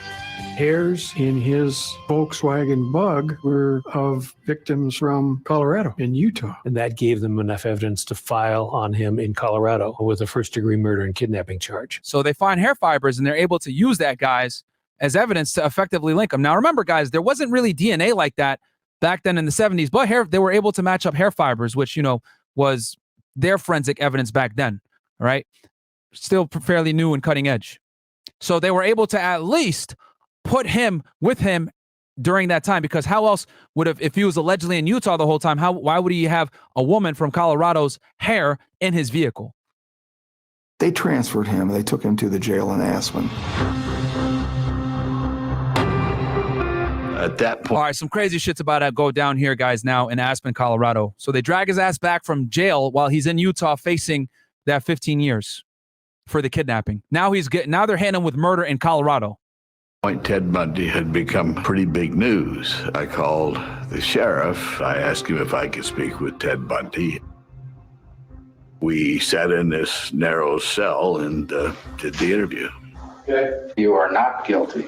This is a famous interview, guys, from back then. And I want you guys to pay attention to how Bundy responds to the questions. His demeanor, his tonality, how he puts himself in a certain light to be looked at as an innocent individual, and how much he denies the dark allegations against him. I'm not guilty. Does that include the time I stole a comic book when I was 5 years old?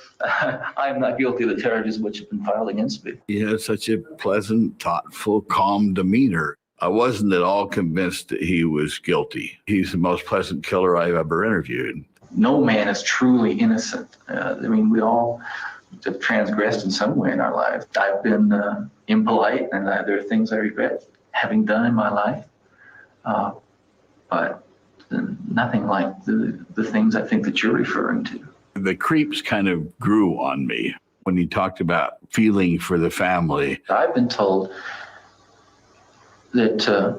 Look at this, guys, how he's able to do this. Like, master sociopath. How he's able to talk about this with a straight face. The parents of these girls are fairly decent people. I don't know.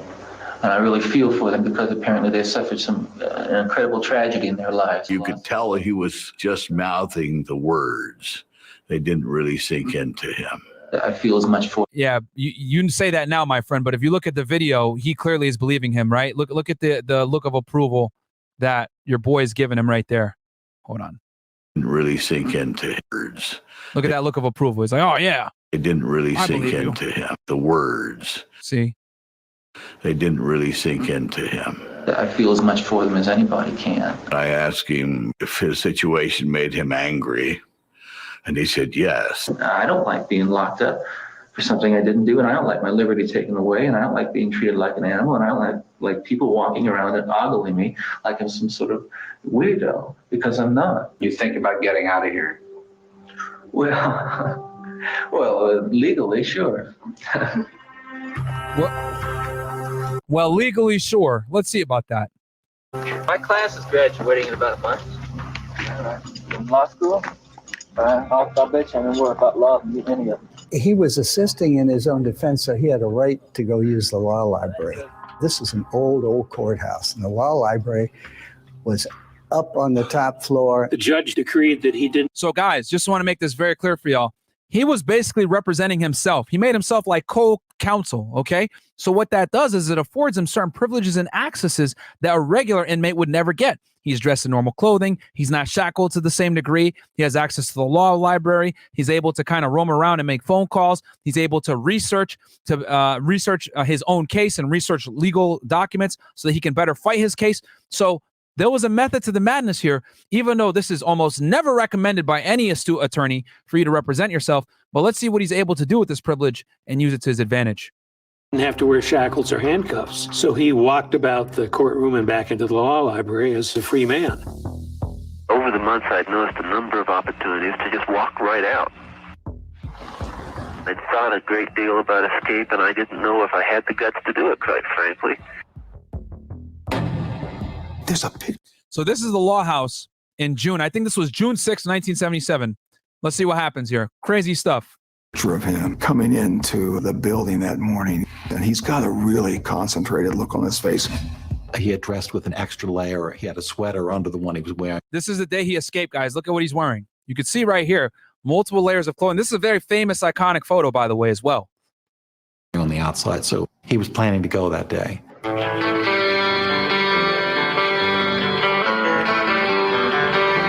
The guard.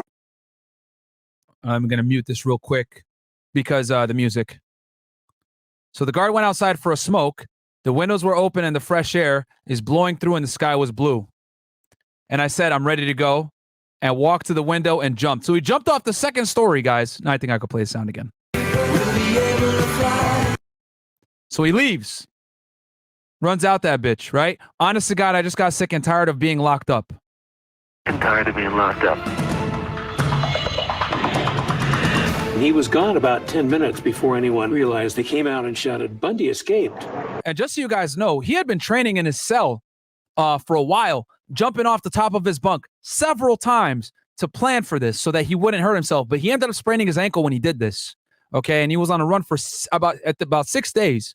But he was practicing for this, and he was like, mapping it out in his head how he would do this. That's why he was able to, wear another layer of clothing underneath. He timed it when he would jump out when the guard wasn't looking. He had been training for it. So he did better on the jump than if you hadn't been practicing for it. But he had been, training his mind to be prepared to be on the run for a while. So now the manhunt begins. Reporters ran to the courthouse in Aspen because this was such a big deal.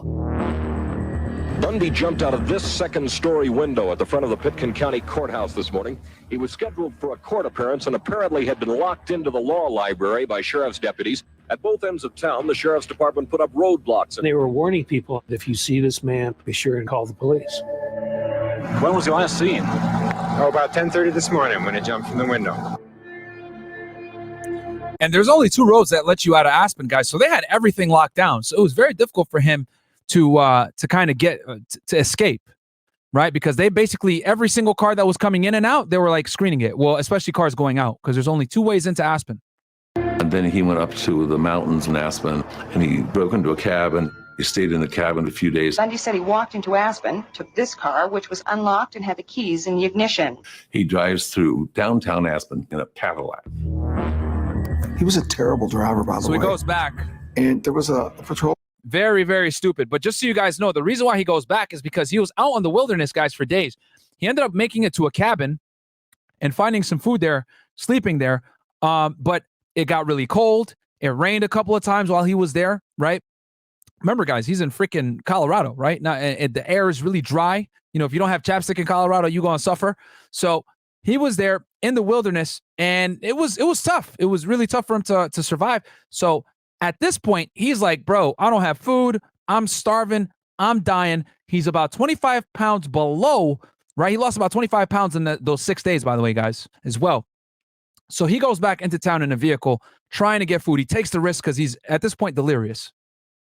Car, and they see this car weaving. This is late. He must be a drunk. Well, he wasn't drunk. It was Ted Bundy. Back he goes. How you doing? Good. How are you? And look at how gaunt he is, guys, after they catch him again, right? And there's the officer that pulled him over. This guy right here. Here. Here. You can see him grinning when he's been captured. He always acted like he'd pulled one over on everybody. He was moved to a facility in Glenwood Springs. I was one of the staff photographers at the Seattle Times. I was given a chance to photograph this fellow named Ted. He had shackles on and I could lay on the floor. He's out here doing photo shoots with your boy Ted Bundy, right? Because at this point, guys, right, he's like a celeb. You know, this is national news at this point. You got this guy who might be the killer in multiple states. He's somewhat handsome, charming. People don't really know if he's the killer or not. He seems innocent, but not really. He fled from the police. He was gone for 6 days. He makes it back. He lost 25 pounds. You know, he's charismatic with the cameras and everything else like that. Guys, this was the talk of the town back in the 70s, man. This is like the O.J. Simpson back then. This was, I would say, probably back then for those times, this was probably even bigger than O.J. Simpson because it was interstate. It wasn't just one murder. It was multiple. And they were trying to figure out, was this the guy behind several murders in different states all along the Pacific Northwest? So, yeah, they're doing a photo shoot with the fucking dude. At this point, he's almost like a rock star. And you guys are going to see this later on in his other trial. And photograph him in all kinds of different ways. He wanted to be seen. This is him representing himself, doing his own legal research. That's why he's in dress clothes, guys. Regular civilian clothing. I'm Ted Bundy. Look at me.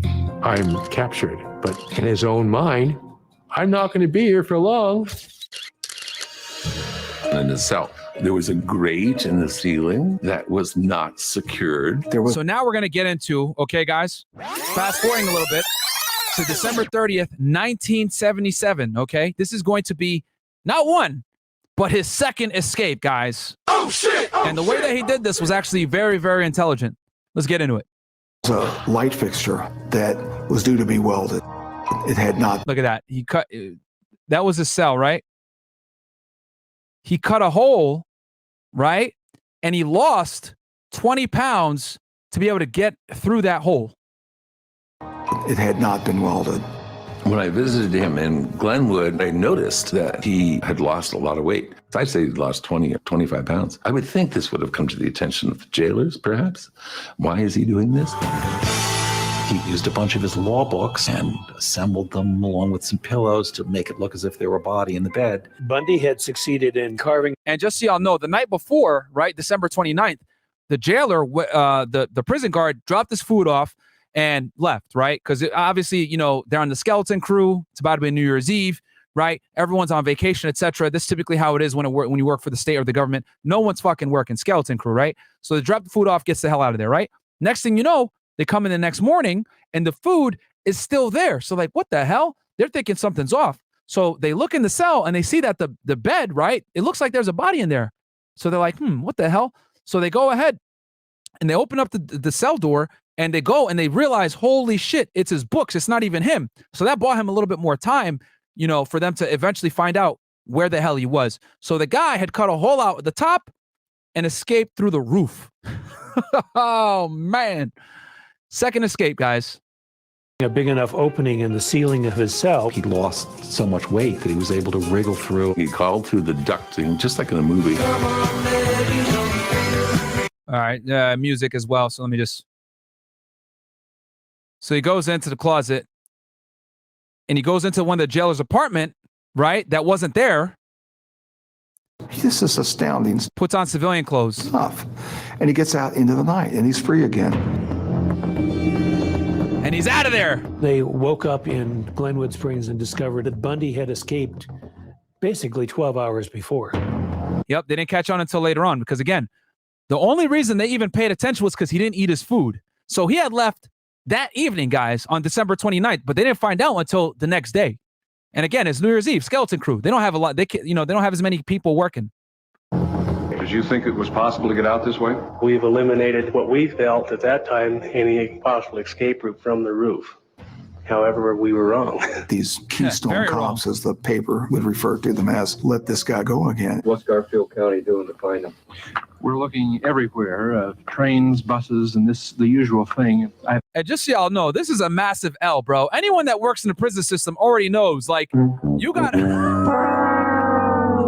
someone escapes from your prison, that is a massive, massive, massive L, man. So, yeah, I mean, they got to just kind of, deal with the cake on their face and try to find the guy.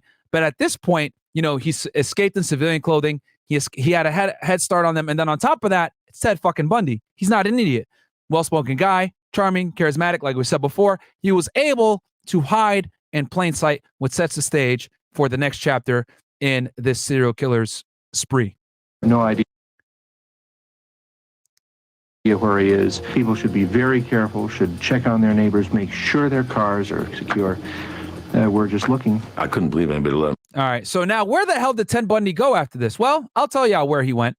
We're going to go ahead and look at his route.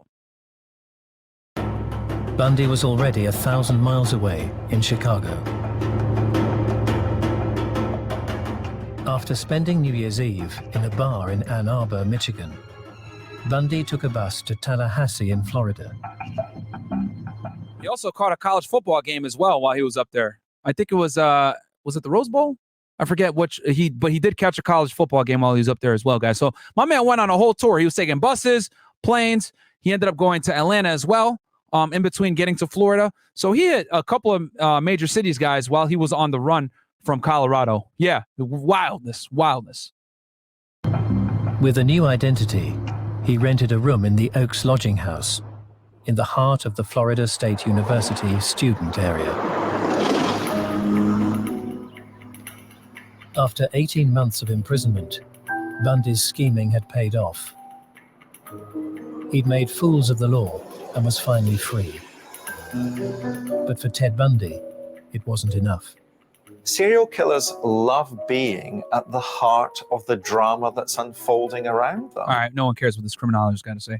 We're going to fast forward here a little bit to the murders, guys. That he abhorred. The 14th, 1978. So January 14th, 1978, guys. Okay, this is a very important date for the Bundy timeline. Let's see what he does. Just 1 week after arriving in Tallahassee, Ted Bundy struck again. So just picture this, guys. Your boy is on the run for murder in Colorado, okay? He was convicted of kidnapping in Utah, and on his way to Florida, he stopped in several states. He went to Chicago, he went to Michigan, he caught a college football game, he went to Atlanta, then he ends up where? In sunny Florida. And the reason why he picked Florida, guys, was because it was on the other side of the country. It was a different type of atmosphere. And another reason too, guys, and I read this as well. He picked Florida because it would be cheaper for him to kind of move around undetected, because in a warmer state, he didn't have to rely so much on, having a lot of clothes, moving around with a lot of stuff. So Florida afforded him a little bit more anonymity. And then on top of that, it was the other side of the country. Remember, guys, the world was not as connected back in 1978 as it is now, okay? Bundy was famous, right? Obviously in the Pacific Northwest and that entire area over there. But in Florida, though he was in the news, it wasn't to the same degree, okay? So that afforded him a little bit more anonymity so that he would be able to move, change his name, and be able to kind of operate. And remember, he's still a normal-looking guy, etc. So it allowed him to go over there to the Panhandle area of the great state of Florida. About 3 o'clock in the morning. So he goes into a sorority house here. A young woman named Nita Neary was returning to her sorority house. She entered the downstairs. She saw a man run out of the house, carrying what appeared to be a stick in his hand. She went upstairs and awoke the sorority. So the girl comes in from a date and she sees some fucking guy like running out of the house. Like, what the hell's going on here? Like, what the Really, nigga? So what is this like?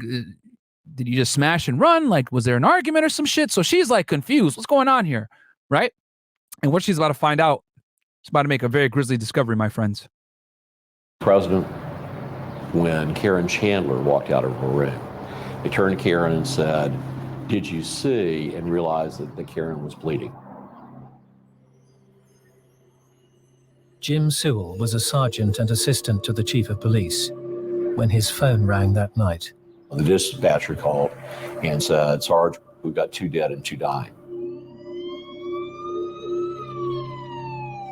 Sewell was the first plainclothes officer on the scene.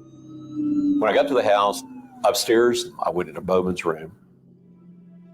Margaret Bowman had been strangled and was dead upon review by our officers. A nylon stocking was tied tightly around Margaret Bowman's neck. And remember, guys, what does he do with the nylon stockings? He had that in his kit when he was caught back in Utah. She'd been clubbed with a branch, so hard that her skull had been shattered. It was everything you think about a beating victim, what she would say. Across the hall, another victim was discovered. Lisa Levy, she had also been beaten and appeared to be strangled. Yeah, I don't know why they're saying a branch. It was more like a log, like a heavy ass log. Is what he beat them both with, and that's what the witness saw him running out of the home with. 20, and he had the mask on his head as well. He had like the stockings on his head as well. 20-year-old Lisa Levy was in bed, dead, lying on her side, the covers pulled up over her shoulders. She'd been sexually assaulted with an object. The attack had been savage. Lisa had also been bitten on the breast and on the buttocks. Okay, guys, that's going to end up becoming a big piece of evidence later on. So hold on to that, guys. So he bites one of the victims in the butt and on the breast. Okay. And one of them actually is a double bite mark on the buttocks. Okay. That's going to be a key piece of evidence later on. So keep that in mind. All right. So he goes into the sorority house and kills 2 women, sexually assaults one of them, and he also beat a couple of others. Okay. 2 more girls, Karen Chandler and Kathy Kleiner, had also been bludgeoned. They only just survived the brutal attack. All the built-up feelings burst out in a shark frenzy in that sorority house. Well, wow. It was a shark frenzy. The serial murderer doesn't have boundaries, so it's as if a trigger is set off and they become not angry, they become rageful. You guys got to remember too, right? He hasn't killed in a while. He's been locked up. He's been cooped up. So this is his first chance to finally enact on his wild fantasies of attacking what? Younger age college women. To our knowledge, right?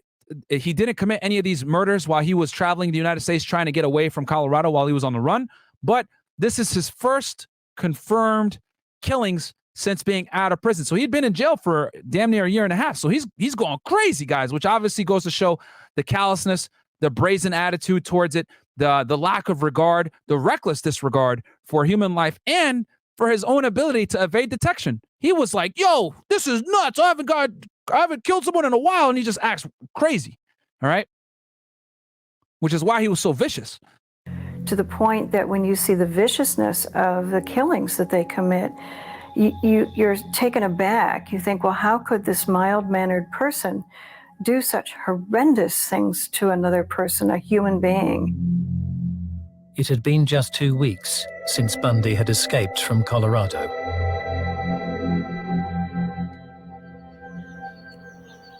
Could have held it in 2 weeks later. Almost 3 weeks after the Chi Omega attacks, a white Dodge. Okay, so this is going to get into the Kimberly Leach murder, which I'm going to cover that for y'all as well. But we're going to go ahead and go right into the trial, how he got caught, okay? And I'll discuss Kimberly Leach after. However, just so you guys know, he ended up killing a 12-year-old girl, okay? After the sorority attacks, he ends up killing a 12-year-old girl about a couple hours away from Tallahassee. And I'll get into that case well because it's its own other trial, own other investigation. But he gets caught after the Kimberly Leach murder and goes to trial, which I want you guys to see right now, because this became a media spectacle. Okay, he ends up getting arrested. All right, in Pensacola, Florida. The killer that had left a trail of bodies across America had come out of the shadows, but he wasn't going down without a fight.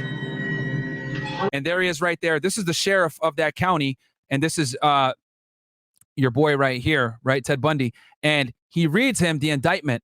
And this is a famous scene here, which I'm actually going to show you guys real fast. Historic moment. So he gets arrested, right, in Pensacola, Florida. Here's the sheriff at the time, right? And they had a hard on. They wanted him like gone because at this point they're able to piece him together with all the other crimes all over the Pacific Northwest. So they're like, yo, you're going to die in Florida. We're going for the death penalty on you. Florida doesn't play with that stuff, guys. So this is a very iconic moment here, and I'll just play it for you guys in full. What do we have here, Ken? Let's see. You always say an indictment. Ken is the name of the sheriff. This is the indictment. He says, what do we have here, Ken? Oh, it's the indictment. Right? Why don't you read it to me? You're up for election, aren't you?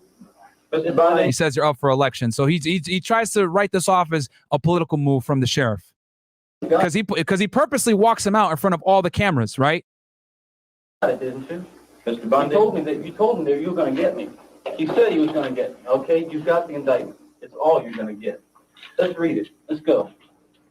Theodore Robert Bundy, you are charged, indictment, 2 counts burglary, 2 counts murder in the first degree, 3 counts attempted murder in the first degree. Design or intent to effect the death of said Lisa Lee. My chance to talk to the press. Contrary to section 78204 Florida statute. I'll plead not guilty right now. And your grand jury is being... So he says, I'll plead not guilty right now. And that's where that famous hand sign comes up where he holds his hand up. And this is where this is taken from. So let's get back into this. So they arrest him in Pensacola, Florida. And he had murdered those 2 girls at the sorority house and Kimberly Leach, the 12-year-old, which we'll cover the Leach case here in a second. After this trial, the first trial. He goes on trial for the sorority murders first. What do we have here, Ken? Let's see. You always say an indictment, all right? Why don't you read it to me? You're up for election, aren't you? Mr. Bundy? You got it, didn't you? Mr. Bundy? You told him that you were going to get me. He said he was going to get me, okay? You've got the indictment. It's all you're going to get. Protesting his innocence, he was going to lead his own defense. The public would have to prepare themselves for a new Bundy. Ted the showman. So now he does what? He makes himself like co-counsel on this one, guys, as well. Takes a more active role in his own investigation, in his own trial. And you see him and look at him. He's wearing a suit and everything. And he turns this thing into a circus court. And then on top of that, guys, this was one of the first criminal cases that was nationally televised. Okay, so O.J. Simpson, hey, no, this is the first main one that was televised in the United States. So this was all over the U.S. Crazy media attention. All right. My name is Ted Bundy, and I'm the defendant in the case, and I'm just here to introduce myself. Bundy's trials were among the first to be televised, and his notoriety turned them into a media circus. The ego, narcissism, and outright arrogance of the serial killer were on open display. Just so y'all know, every single state sent a representative from their media company to come and cover this trial, as well as I think 30 to 40 different countries brought media representatives to cover this case as well. This was huge in 1978. This was the talk of the world at the time. Created a figure of grotesque fascination. I think the people in Florida, both the public and the... And this guy right here was one of Bundy's attorneys, guys, when he got convicted and got put to death. He was one of his attorneys on the appeal to try to push his stay of execution. That's who this guy is. Prosecutors in the case, and the judges probably also, were fascinated by the enormity of what they thought he had done, and the fact that he could have been the person next door. Somebody described him as kind of a lot of common people's ideal of kind of person they would like their daughter to marry.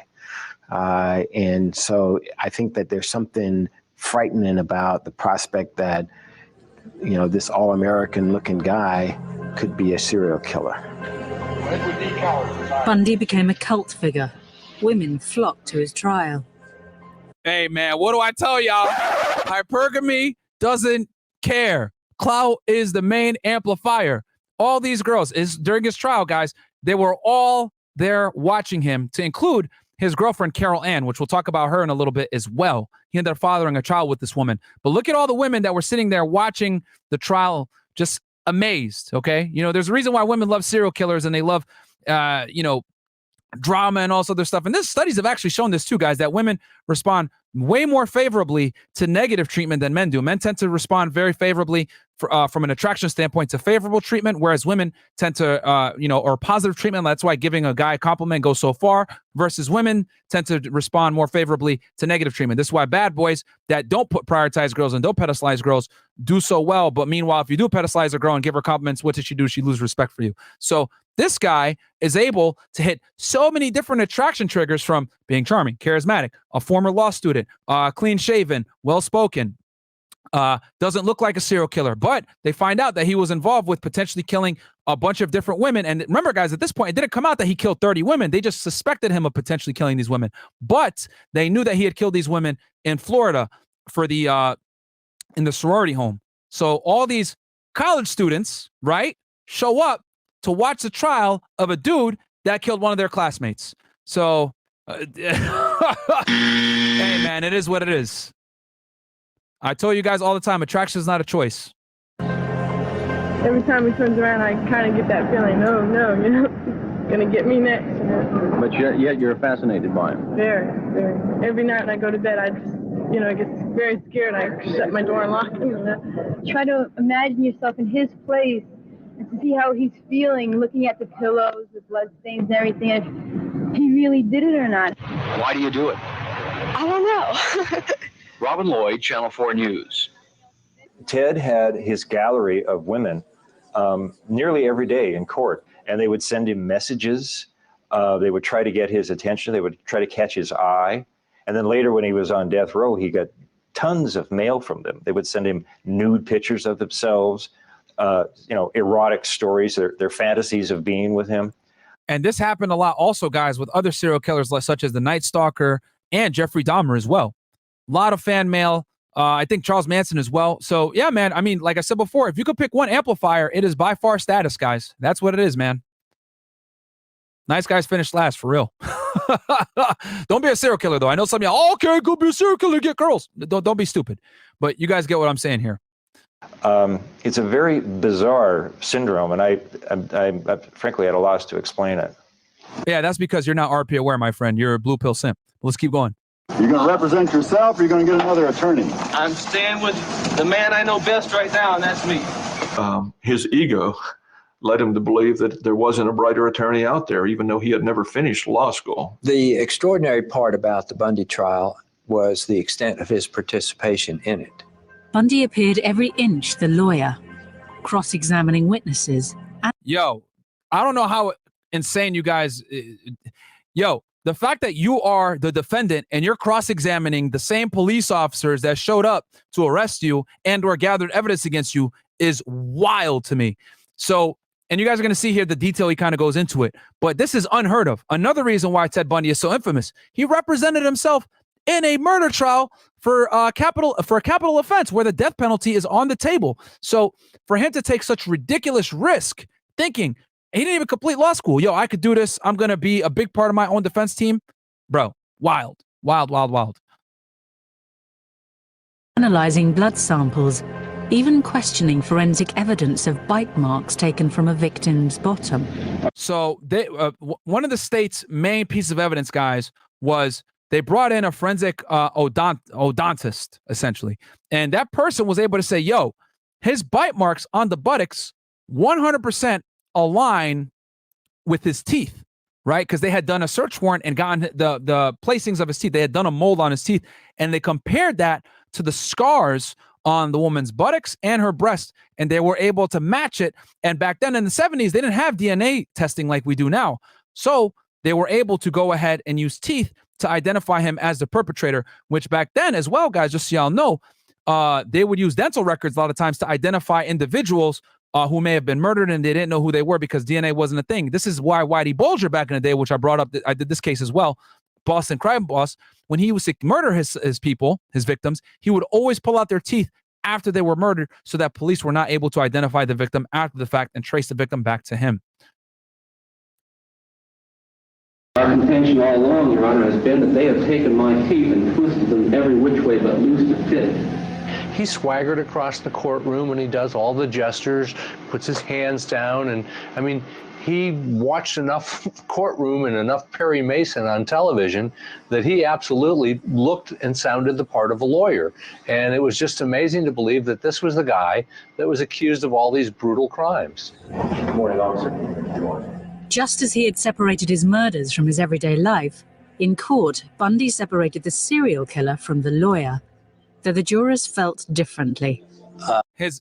His defense team guys got so frustrated with him. One of them actually walked out after giving like a really good cross-examination, by the way, on the police officer who was, you know, stuttering on the stand, didn't really know, or actually no, one of the star witnesses, the Bundy's lead attorney, did a really good cross-examination and totally tore down his credibility. And then right after that, Bundy basically said, yo, my counsel is not adept, they suck, etc. And that defense counsel, that lawyer, ended up walking out and leaving, and that left Bundy kind of on his own to defend. But then the judge was like, no, we're not going to go ahead and replace your attorney now. So they brought him back, and he ended up still finishing out the case. But obviously there was some bad blood between them because he said in open court, yo, this counsel right here is not, he's not proficient enough, because they were like, yo, Ted, we can't win this thing. You need to plead guilty, bro. If you plead guilty now, we can spare you the death penalty. But he refused to plead guilty. He wanted to fight it to the end.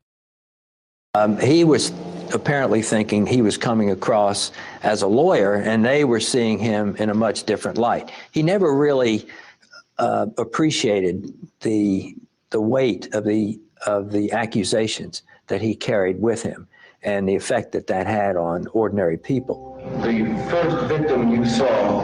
All right, so this is very shocking here, what you guys are about to see. So I want you guys to pay attention to what he asked this officer and what ends up happening. Bundy appeared to relish the role of lawyer, at one stage launching into such an excruciatingly detailed cross-examination that he appeared to be reliving the crime. One after another, his trials were descending into chaos. He asked the officer, right, that found one of the bodies, so what were her eyes like? Describe in detail, to the best of your recollection, what you were able to see. What were the marks like? What else did you see? Oh, you saw that. And he had to go into detail about seeing her eyes being like open, the wound in her head, it was like a baseball size, the blood all over the place, how her body was positioned. He asked him an invasive question like, did you touch her? You know, when you went and you did your investigation, which he responded, no, I just pulled the sheet off. I didn't touch her actual corpse. He was asking a bunch of very invasive questions that didn't really make sense. But that hurt him with the jury, because the jury was like, what the why is this dude asking this shit? Like, what's wrong with this nigga? Like, what? Right? And it seemed as though he was like almost reliving the crime while asking the officer to describe the scene after the fact. Because keep in mind, guys, after he killed the individuals, right, he killed the victims, he didn't stay there and like look at it. He got the hell out of there. Y'all saw the witness that saw him run out of there with the log and the mask on his face. So he didn't have time to really sit there and observe and really relish in his crime like he normally did. Because keep in mind, prior to this, when he killed his victims, what he would do is he would kill them, bring them out to a rural area in the woods. He would decapitate some of them. He decapitated about 12 of his victims, right? And he'd go back and like look at the body, then leave, then come back, look at the body again. Sometimes he practiced necrophilia on the bodies. So this was an individual, right, that was very sick in the head, that liked to see the extent of his crimes after the fact. So he didn't get to enjoy and get that pleasure with these sorority girls. So he's asking the police officer in open court to go ahead and describe what he saw so that he can almost kind of fantasize it in his head. Goes to show the kind of crazy individual he was. Somebody said bro was bricked up in the courtroom. Day and night on his whim. He got to the point of auditioning some of the lawyers for who would make the opening statement, who would cross-examine certain witnesses, who would make the closing argument. To lawyers trying to conduct an overall strategy of a trial, this was impossible to deal with. You could. Yeah, this is a nightmare for defense. Oh, my bad, guys. Video. My bad. Sorry. Yeah, this was a nightmare for defense counsel. Didn't have a theory of defense when the client was constantly pulling the rug out from under you. In a final act of farce, Bundy used a legal quirk of Florida law. Okay, so we're going to skip this because they pulled it. This comes from the other trial, which they didn't do a good job of distinguishing it, but it's fine. I got y'all. This is why doing the research is so important. So now we're going to talk about the first trial, what led him to actually getting convicted, what was his big fuck up, okay? And we're going to cover the quick little summary of that first trial. Then we're going to go into the second trial with the murder of Kimberly Leach, 12-year-old Kimberly Leach. Rest in peace to her. His fate. Carol DeRonch, positive trial. Young man. During the trial, two events would seal his fate. Carol This is the first trial, guys, for the two college girls that he killed. DeRonch positively identified Bundy as the man who tried to kidnap her from the shopping mall in Utah. Most damning of all would be the bite marks recovered from the body of Lisa Levy. Anne Rule attended the trial. She still found it hard to believe the friend she'd once worked side by side with on a suicide helpline could possibly be a savage serial killer. It all comes back full circle, man. The afternoon testimony came from Dr. Richard Souveron, who is a forensic dentist. He tested. That's a famous photo of them getting the impressions of his teeth for the murder trial, getting the impressions so that they can go ahead and compare it to the injuries from the buttocks. That Ted had bitten two of the Chi Omegas and left teeth marks in the breasts and buttocks of one of the dead girls. Our teeth are almost as good at identifying us as our fingerprints. And that's his teeth impression right there. And Dr. Souveron was explaining where all these marks and how they matched exactly with Ted's. He had very unusual teeth. And just so y'all know also, the trial was actually held in Miami. The trial was not held up north where the crimes originally occurred because it was a media spectacle. They were worried that the trial the jury wouldn't be impartial. So they went ahead and got a very diverse jury, right, of black men, women, white people. It was a racially diverse jury. And it was a jury trial, unlike his bench trial that he did in Utah where he was found guilty. So they had to move the venue to Miami to actually do it. Okay. That's another important factor as well. And this doctor that they brought in was a Miami doctor. And he said there's no question that Ted Bundy bit this girl either before or after he killed him. The court was over and Ted was walking out of the room, and he was always handcuffed and manacled. And he was carrying his files, as he usually did. And he looked at me and he went, like, I didn't do it.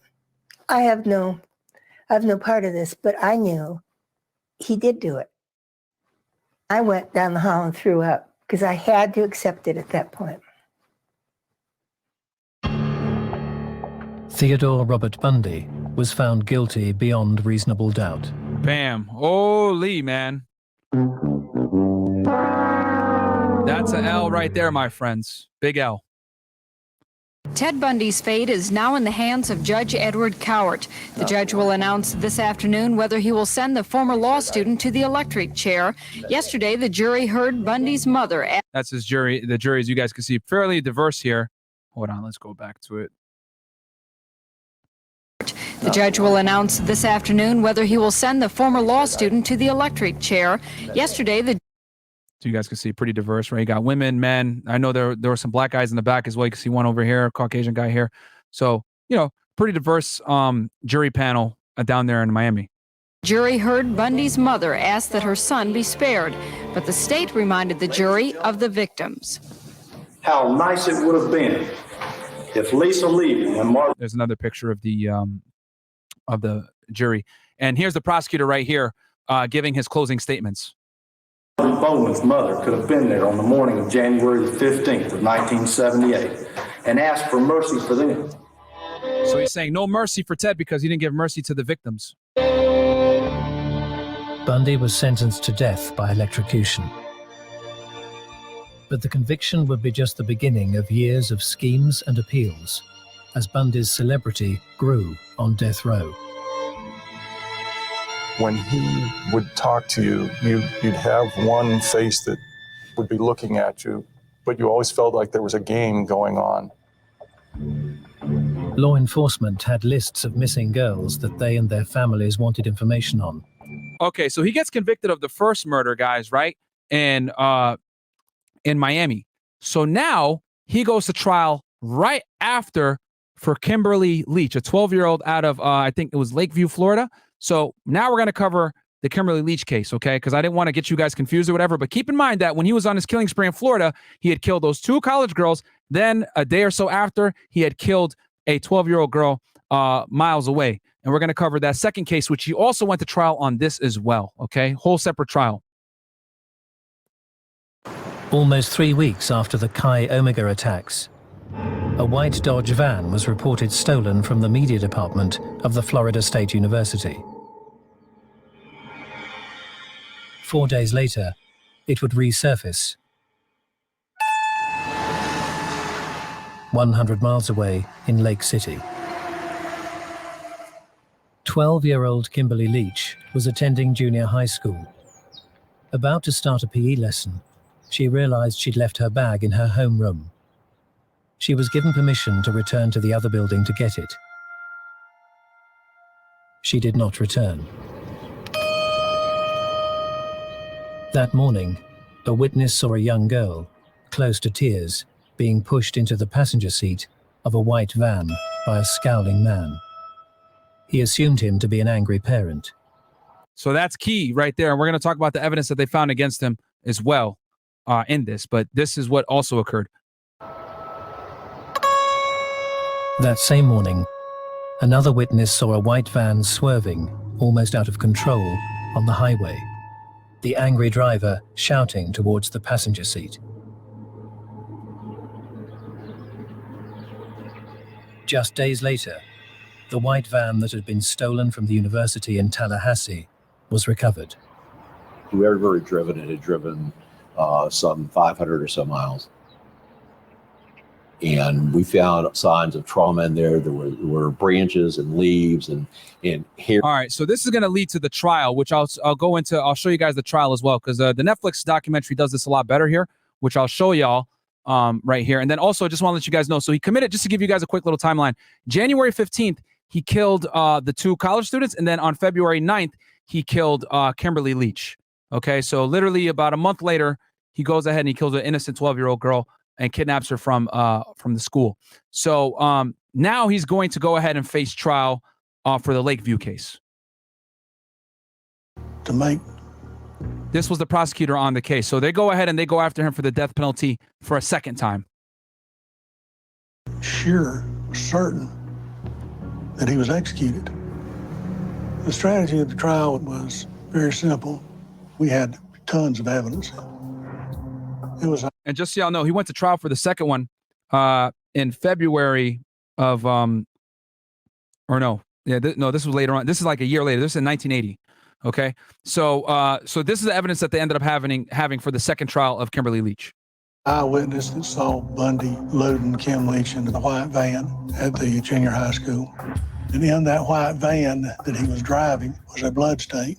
The blood type was the same as Kim's blood type. Now, that's an important thing to realize. They weren't able to definitively identify it as her blood, guys, because back then, remember, DNA evidence wasn't a thing. However, they were able to at least match it to be the same blood type, even though they weren't able to definitively say it was her blood. So circumstantial evidence, but what I tell you guys all the time on this podcast, circumstantial evidence, when coupled with other pieces of circumstantial evidence, almost always paints a very solid picture. So let's keep going into what they had. Numerous fibers from the clothing from Kim Leach's body were found on the van carpet. And they found her body, guys, a few months later in the woods. That's how they were able to piece the van and the clothing. Fibers from Bundy's blue blazer was found on Kim's clothing. Blue blazer. Shoe tracks. There was mountains of evidence against him. Shoe tracks with his bow tie size. and a big grin, Theodore Bundy faced the jury for the last time.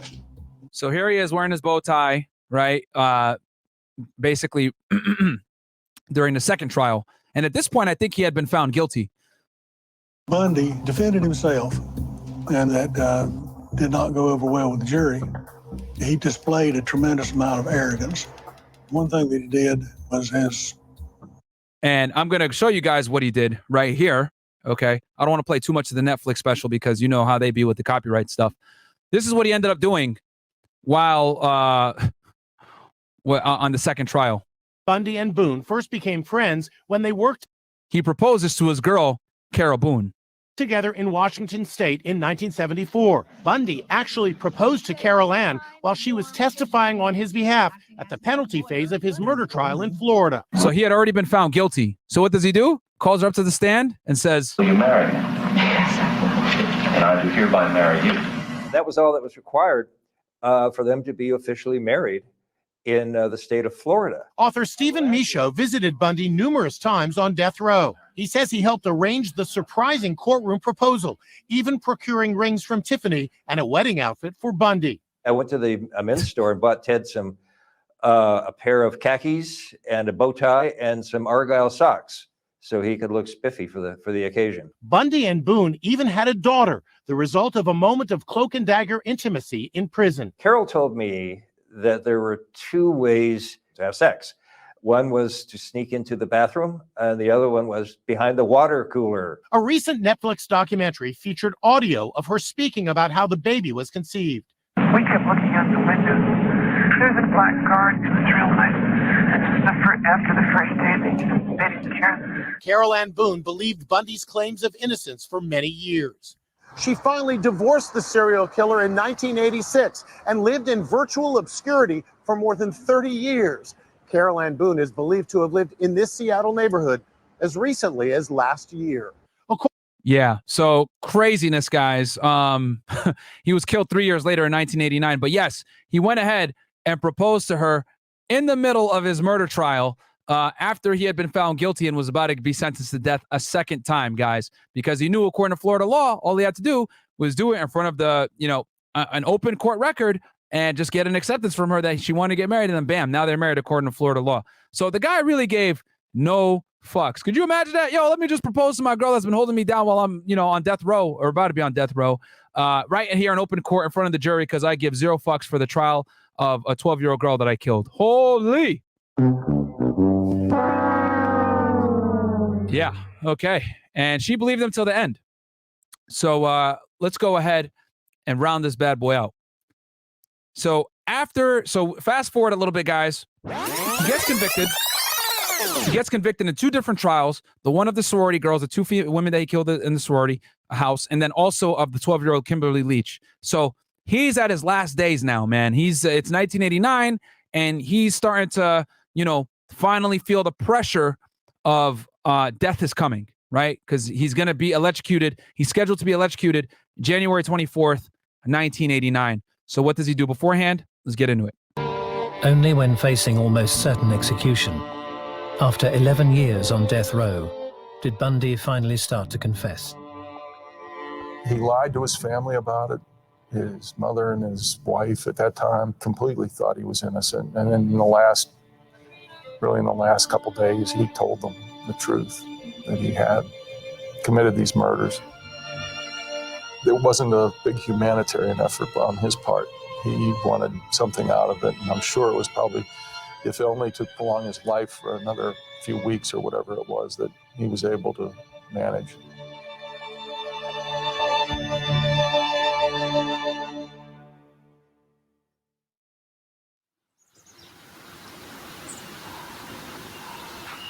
Just days before he was to be executed, Ted Bundy began admitting the hideous murders of at least 36 young girls across America. 7 different states. He had dumped many of the bodies in the mountains or in woods, and he had often returned to them to commit necrophilia.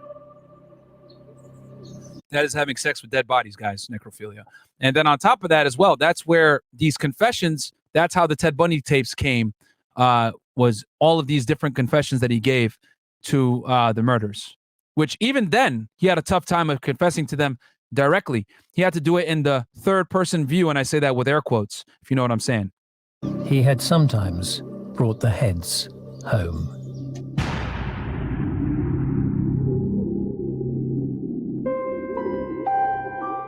Ted Bundy was executed by electrocution on the 24th of January 1989. But was this killer of innocent young women created by nature or nurture? Now, I want to give you guys a little bit of the atmosphere when they were trying to kill him. Actually, you know what? Let me give you guys a little bit of play his voice for you guys where he confesses to one of the murders. Just listen to how chilling this is. Taken up the road. Make the closing argument. This is him describing a victim that he decapitated and hid in the mountains. Up the road, 25 to 50 yards, and buried. He was the monster that everyone feared. He knocked her unconscious and strangled her. What made him live was to kill. And then now we're going to fast forward here, guys, to the atmosphere when he was being executed on January 29th, 1989. On January the 23rd, 1989, at Florida State Prison. My bad, the 23rd. They executed him on the 24th. Sorry about that. Journalists were 1989. Being shut out of one of the biggest death row stories of the decade. The serial killer Ted Bundy was about to reveal what had driven him to commit some of the worst sex crimes America had ever seen. In 5 cases, he took the girls' heads off and kept them as souvenirs. In one case, I believe he bit a nipple off. He was like a shark, just feeding in a frenzy. He could look into their eyes, he could hear their last gasp, and actually breathe their last breath as they exhaled.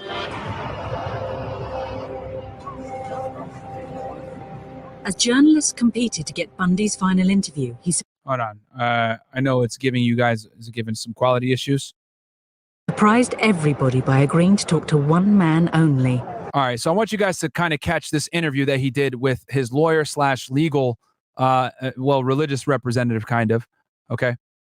Dr. James Dobson, a Christian evangelist who flew in especially for the interview. So this is one of his only interviews, and see what he blames it on. This is very interesting stuff. You really feel that hardcore pornography and the doorway to it, softcore pornography, is doing untold damage to other people and causing other women to be abused and killed the way you did others. Listen, I'm no social scientist, and I haven't done a survey. I mean, I don't pretend that I know what John Q. Citizen thinks about this. But I've lived in prison for a long time now. And I've met a lot of men who were motivated to commit violence just like me. And without exception, every one of them was deeply involved in pornography, without question, without exception, deeply influenced and consumed by an addiction to pornography. As Dobson saw it, this interview contained a powerful message, one that was central to the Christian evangelical movement, and which fanned the flames of the debate about the role of hardcore pornography in violent sexual crimes. So they were able to use Ted Bundy kind of as a poster boy for porn is bad, which I agree, porn is stupid. You shouldn't be watching it. But, for them to go ahead and say, yo, this is what led to him being, a very violent serial killer. I mean, it's deflection, let's be honest here. But this was what Bundy did, guys, while he was facing death penalty. He had filed several appeals. He'd been trying to get a stay of his execution. He was confessing to his crimes in an effort to buy himself more time to stay alive. And the thing is that, it went up all the way to Supreme Court. They denied it. Appeals kept getting denied. And he was able to do this for the better part of over a decade until they finally executed him later on in 89. The interview was given to every broadcaster in America on one condition, that they play it unedited from start to finish. But had porn really been responsible for turning a seemingly all-American boy into a monster? And that's where you can, have the debate. And I'll play another part of this interview as well, just so you guys can kind of get an idea of what kind of guy this was. Once you become addicted to it, and I look at this as a kind of addiction, like other kinds of addiction, I would. And this was filmed the day before he died, guys. Keep looking for more potent, more explicit, more graphic kinds of material. Like an addiction, you keep craving something which is harder, something which gives you a greater sense of excitement. But had this addiction made him a killer?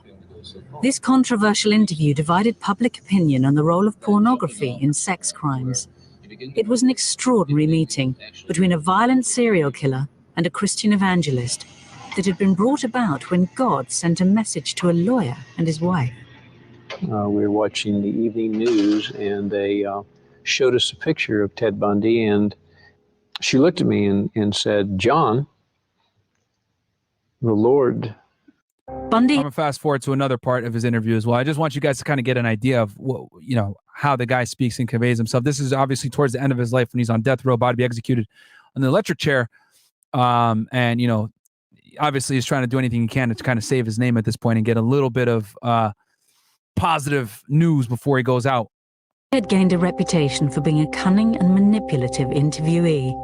Dobson was entering the lion's den.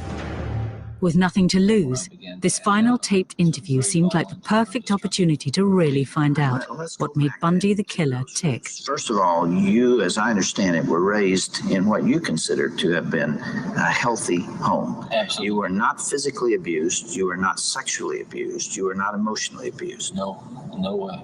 And that's part of the tragedy of this whole situation, is because I grew up in a wonderful home with two dedicated and loving parents, and one of 5 brothers and sisters. In the clip, Ted talks about his childhood being loving and Christian, but at the time of his execution, a defense psychologist came up with a lot of material that suggested otherwise.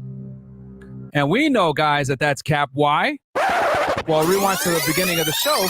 We had already shown that he grew up in kind of a disheveled household. His mom was his sister for a while. He didn't really have a strong father figure. His mom got married later on. It was a very unorganized home. He didn't grow up with money, etc. He always felt inadequate. That's why when he had his first girlfriend, he couldn't provide a certain lifestyle for her, so she left him. And then he ended up, getting into politics, getting his status up in school. She eventually took him back, and then he said, fuck this shit. Gave her the big fat yeet.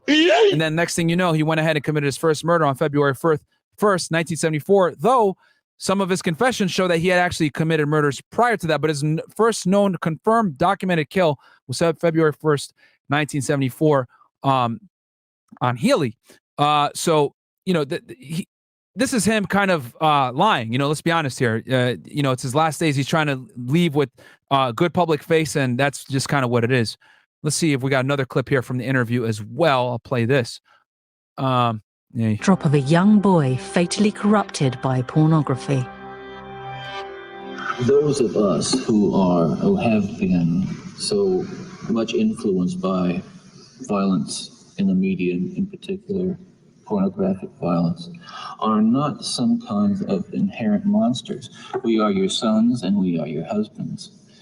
See, trying to deflect accountability a bit, because obviously you've been convicted of some heinous crimes. And we grew up in regular families, and pornography can reach out and snatch a kid out of any house today. It snatched me out of my home 20, 30 years ago.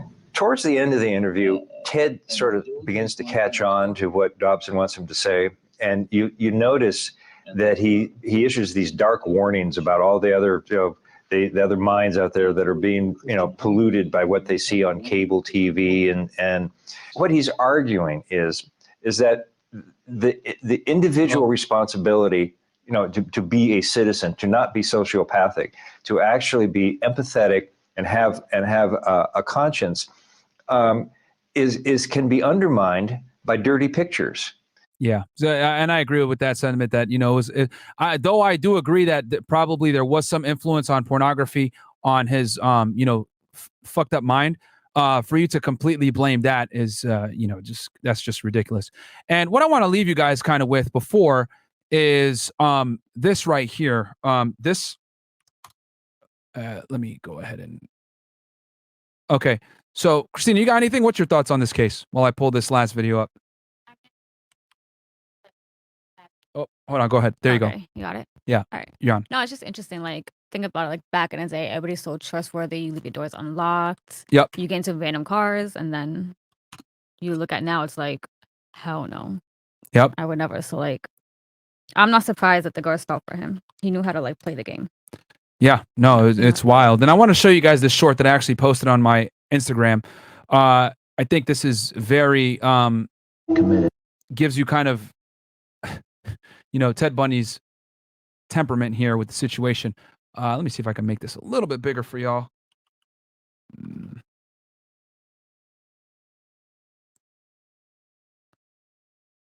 Goddamn shorts. Oh, no, that's not what I want. Hold on, let me refresh the page. Sorry, guys. Committed, of course, was apparently little Kimberly Leach, 12 years of age. I think the public... So he's asking him about Kimberly Leach. The outcry is greater there because an innocent child was taken from a playground. What did you feel after that? Were there the normal emotions 3 days later? Where were you, Ted? I can't really talk about that right now. That's, yeah. See that little bit of smirk that he gave there? It's too painful. I would like to be able to convey to you what So you can see he's smiling a little bit. He's imagining, you know, that day. You can see it in his eye. You can see it in, you know, sometimes the things that aren't said speak the loudest, and you can see it right from his facial expressions, etc. He's bringing them back to that day, and you can see like a sinister satisfaction. that experience is like, but I won't be able to talk about that.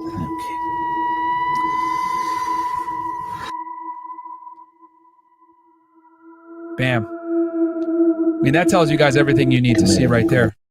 So yeah, man, pure evil Ted Bundy right there. So guys, I'll make sure I put up the timestamps, put this thing back on YouTube for y'all. Hope you guys enjoyed that, man. Don't forget, we're going to be doing a Money Monday tomorrow live on Fresh and Fit with our boy Aaron Clary. It's going to be lit. We're going to talk about getting your finances in order, obviously, towards the end of the year. You know, it's that last quarter. Yeah, Christina, you got anything for the people? I mean, if you guys have any cases you guys want to do, just contact me on Fed1811. On Instagram. Yeah, on IG. Yeah, that's it. All right, man. Guys, I hope you enjoyed that, man. I'll put this up on YouTube here in a second. I'm just going to upload it. And other than that, man, leave you guys with the outro. Don't forget to like the, like the video when I post this back up on YouTube. Love y'all. Peace. I was a special agent with Homeland Security Investigations, okay, guys? HSI. The cases that I did mostly were human smuggling and drug trafficking. No one else has these documents, by the way. Here's what FedEx covers. Dr. Lafredo confirmed